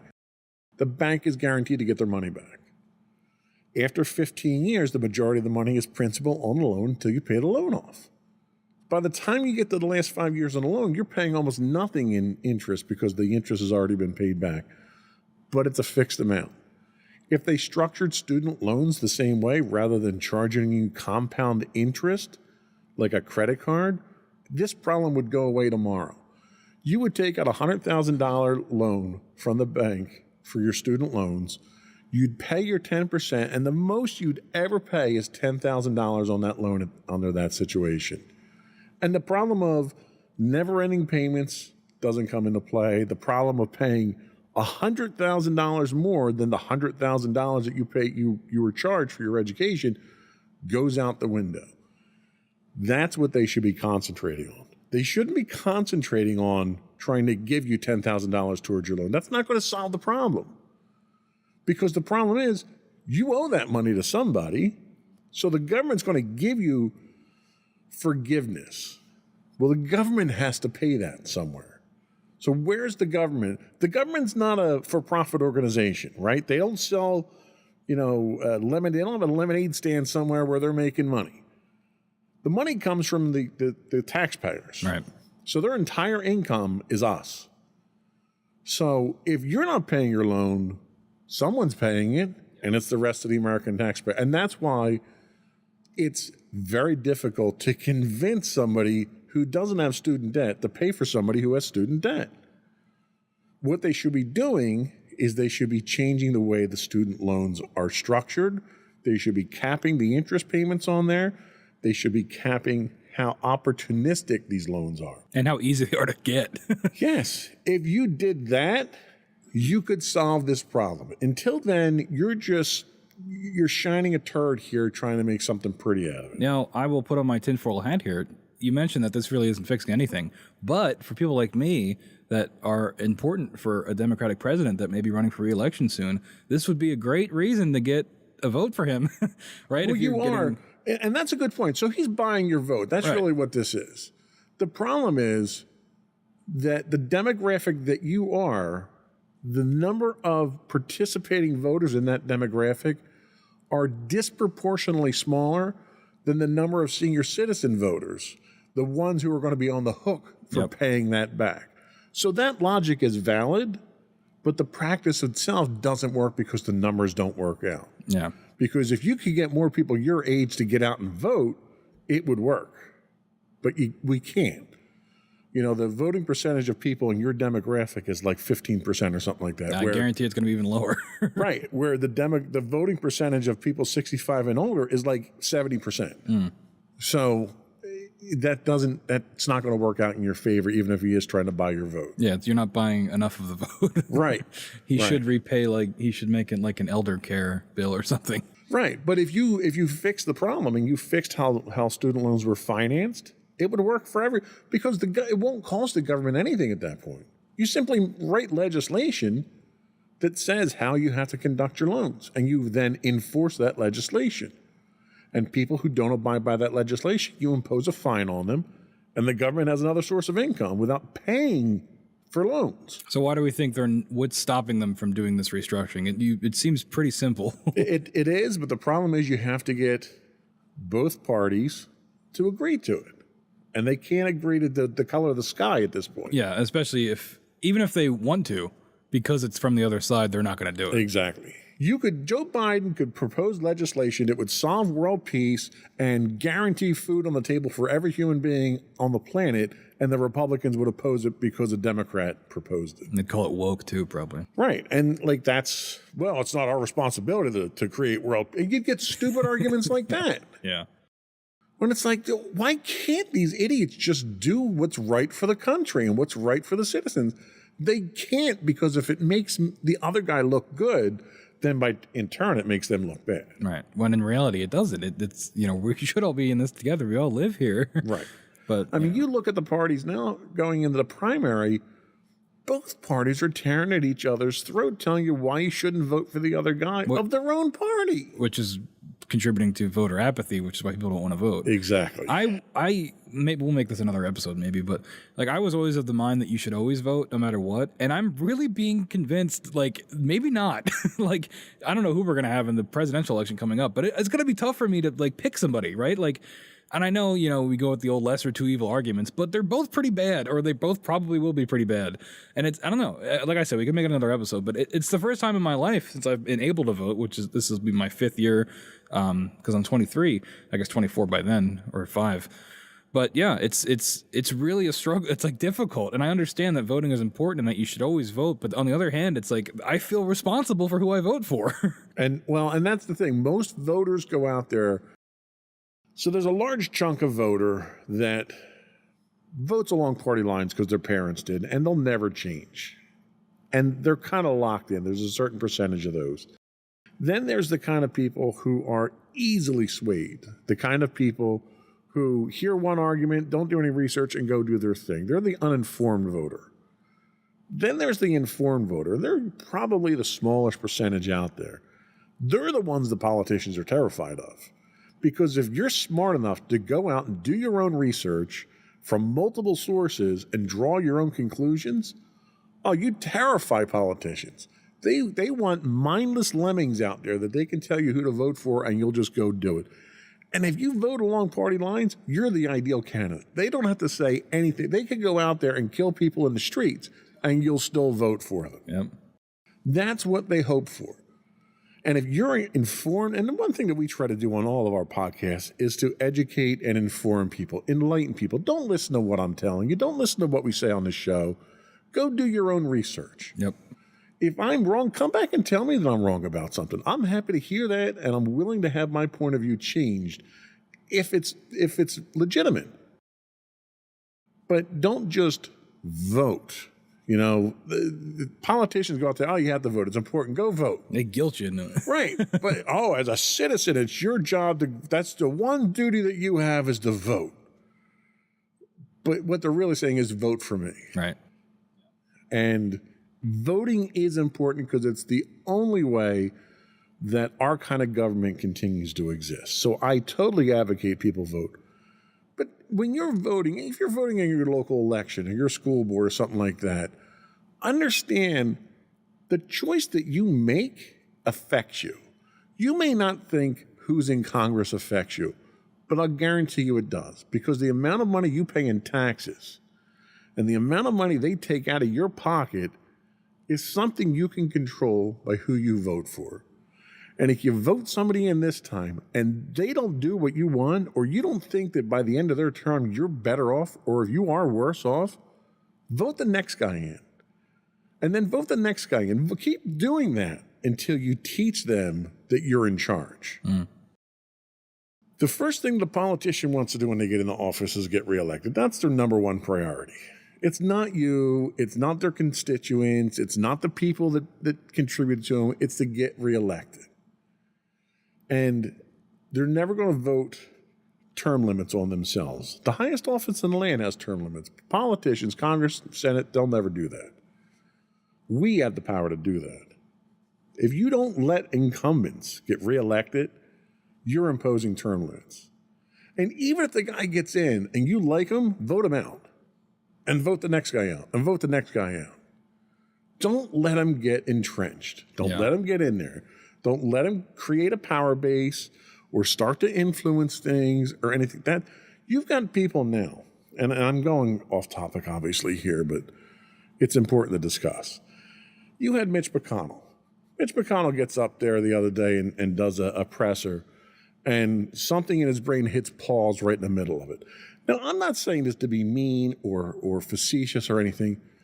It was very clear the man had some kind of health issue at that moment. But they walked him off the stage and brought him back a little bit later after they did whatever they had to do to fix the wiring there so he could finish what he was saying, so he could pretend like he was still okay. And that was just so they could keep power. That's what they're doing. They did the same thing the same day Dianne Feinstein. Was that where they told her to just say aye? Just say aye. Yeah. because she was completely oblivious as to what was going on because she was so far gone. We see it with Biden all the time, too. Yeah. And, you know, this isn't a crack on old people or mental illness or anything like that. But there comes a point when you're no longer effective at your job. Right. And when you get to that point, I used to unload tractor trailers for a living. And when I hurt my back, I couldn't do that anymore. So I knew I had to change careers. I had to go do something else that was not impactful to that. And I did. Had I kept doing it, I wouldn't be able to do my job and I'd get fired. You can't allow people to stay in power who can't do the job. And unloading tractor trailers is much lower stakes than running the country. That's true. That is true.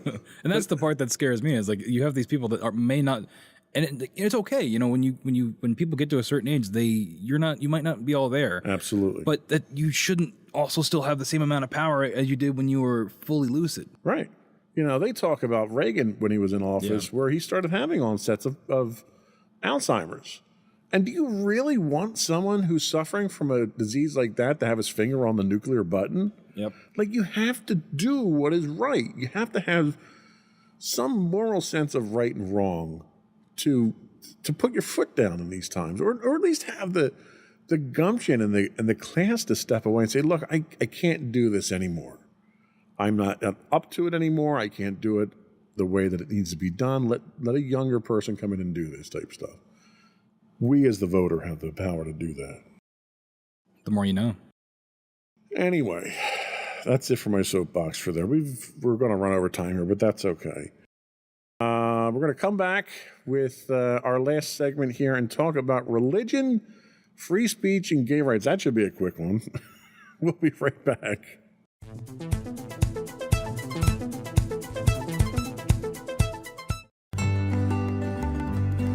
Insights into Teens, a podcast series exploring the issues and challenges of today's youth.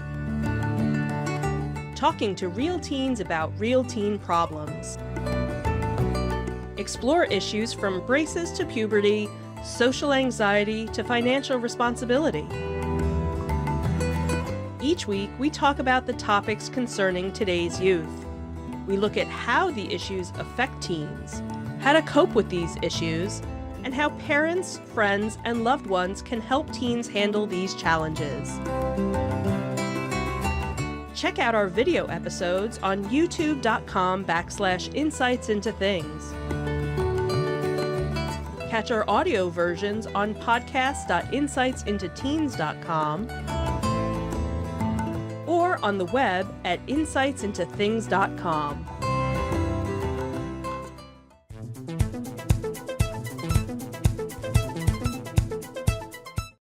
Welcome back, everyone, to Insights into Tomorrow. We are still covering the Supreme Court's recent decisions after a brief aside. Sidebar into politics. Yeah, but we're back, and this is our last point for today. Religion, free speech, and gay rights. That's a lot, but we're going to do our best. The 6-3 decision, which turned on the court's interpretation of the First Amendment, appeared to suggest that the rights of LGBTQ people are on more vulnerable legal footing, particularly when they're at odds with claims of religious freedom. The ruling was the court's latest in favor of religious people and groups, notably conservative Christians. The Supreme Court sided on Friday with a web designer, recently. The Supreme Court sided recently with a web designer in Colorado who said she had a First Amendment right to refuse to design wedding websites for same-sex couples despite a state law that forbids discrimination against gay people. Justice Neil Gorsuch. Is that Gorsuch? I have no idea. I'm not very good Neil. with names. Neil. Justice Neil. I'm sure he loves to be called that. Writing for the majority in a 6-3 vote, said the First Amendment protected the designer, Lorie Smith, from being compelled to express views she opposed. Quote, 100 years ago, Miss Smith might have furnished her services using pen and paper. Those services are no less protected speech today because they're conveyed with a voice that resonates further than it could from any soapbox. Yeah, I was reading the show notes before the show. What? I don't understand what that means. Like, what is he saying? Basically, he's saying that because it's something that's being done on the internet and has a wider reach, it's no different than if it was a printed material. Okay, gotcha. The case, though framed as a clash between free speech and gay rights, was the latest in a series of decisions in favor of religious people and groups, notably conservative Christians. At the same time, the ruling limited the ability of governments to enforce anti-discrimination laws. The justices split, surprisingly, along ideological lines, and the two sides appeared to talk past each other, kind of like politicians tend to do. The majority saw the decision as a victory that safeguarded the First Amendment right of artists to express themselves. The liberal justices viewed it as something else entirely, a dispute that threatened societal protections for gay rights and rolled back some recent progress. This also comes at a time when transgender people are facing increased discrimination at the local and national level, with the American Civil Liberties Union stating that there are currently 492 bills in the works around the country that would directly harm transgender individuals. And this goes back to what we're talking about with this backsliding that we're feeling, right? This is another example of that. Using the Constitution as the weapon. In an impassioned dissent, Justice Sonia Sotomayor warned that the outcome signaled a return to a time when people of color and other minority groups faced open discrimination. It was the second time this week that the justice summarized her dissent from the bench, a rare move that signals deep disagreement. Appearing dismayed, Justice Sotomayor spoke for more than 20 minutes. Quote, "This case cannot be understood outside of the context in which it arises. In that context, the outcome is even more distressing. The LGBT rights movement has made historic strides, and I am proud of the role this court recently played in that history. Today, however, we are taking steps backwards." A Colorado law forbids discrimination against gay people by businesses open to the public, as well as statements announcing such discrimination. Ms. Smith, the woman who owned the website, who has said that her Christian faith requires her to turn away same-sex couples seeking website design services. I'm sure that's probably in the Bible. Jesus probably has a Squarespace page. Seeking website design services has not yet begun her wedding business, nor has she posted a proposed statement on her current website about her policy and beliefs for fear, she has said, of running afoul of the law. So she sued to challenge it, saying it violated her rights to free speech and the free exercise of religion. So, you jumped on my point too quickly there. So, okay, first of all, there's nothing in the Bible that is anti-gay, anti-LGBTQ, nothing like that. There are no teachings. There's not? I thought there was. Nothing. I'm not even joking. I legitimately thought there was about like not men. a single mention. Oh. There are stories about same-sex. There are instances of it occurring in there. Nothing is ever preached against. In fact, if you go by the teachings of Jesus, Jesus says to love all men, to love all people.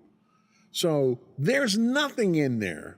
How the court could even use that as an excuse, number one. Number two, I'll guarantee you there's nothing about websites in the Bible, okay? Maybe the new King Charles Bible there might be, but there's nothing in the King James Bible or before it that has anything to do with it. So that's a falsehood. And that makes sense why Justice Neal had that quote that he had, because you have to frame it so it's legitimate. Right. And not a bunch of baloney.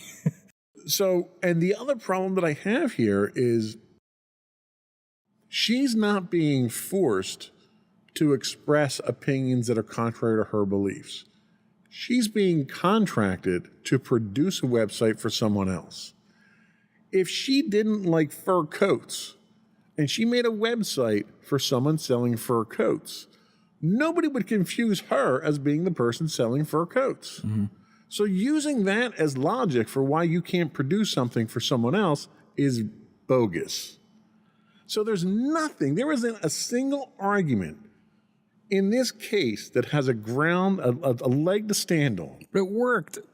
But somehow the conservative Supreme Court decided to latch onto this with as flimsy an argument as it was to set precedent again. And to legalize discrimination. And that's exactly what it is. That is how dangerous this Supreme Court is, and that is how broken this Supreme Court is that they took something that was so flimsy, it shouldn't have gotten past It's like a Judge Judy case. Right. It shouldn't have gotten past TV court. Yeah. Okay. It was literally that weak of an argument.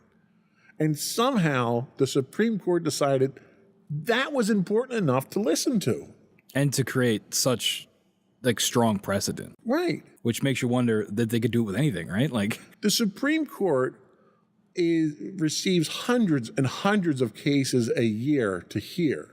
And they go through and they cherry pick the ones that they feel are the most important, the most impactful, and the ones that are the most influential on the Constitution.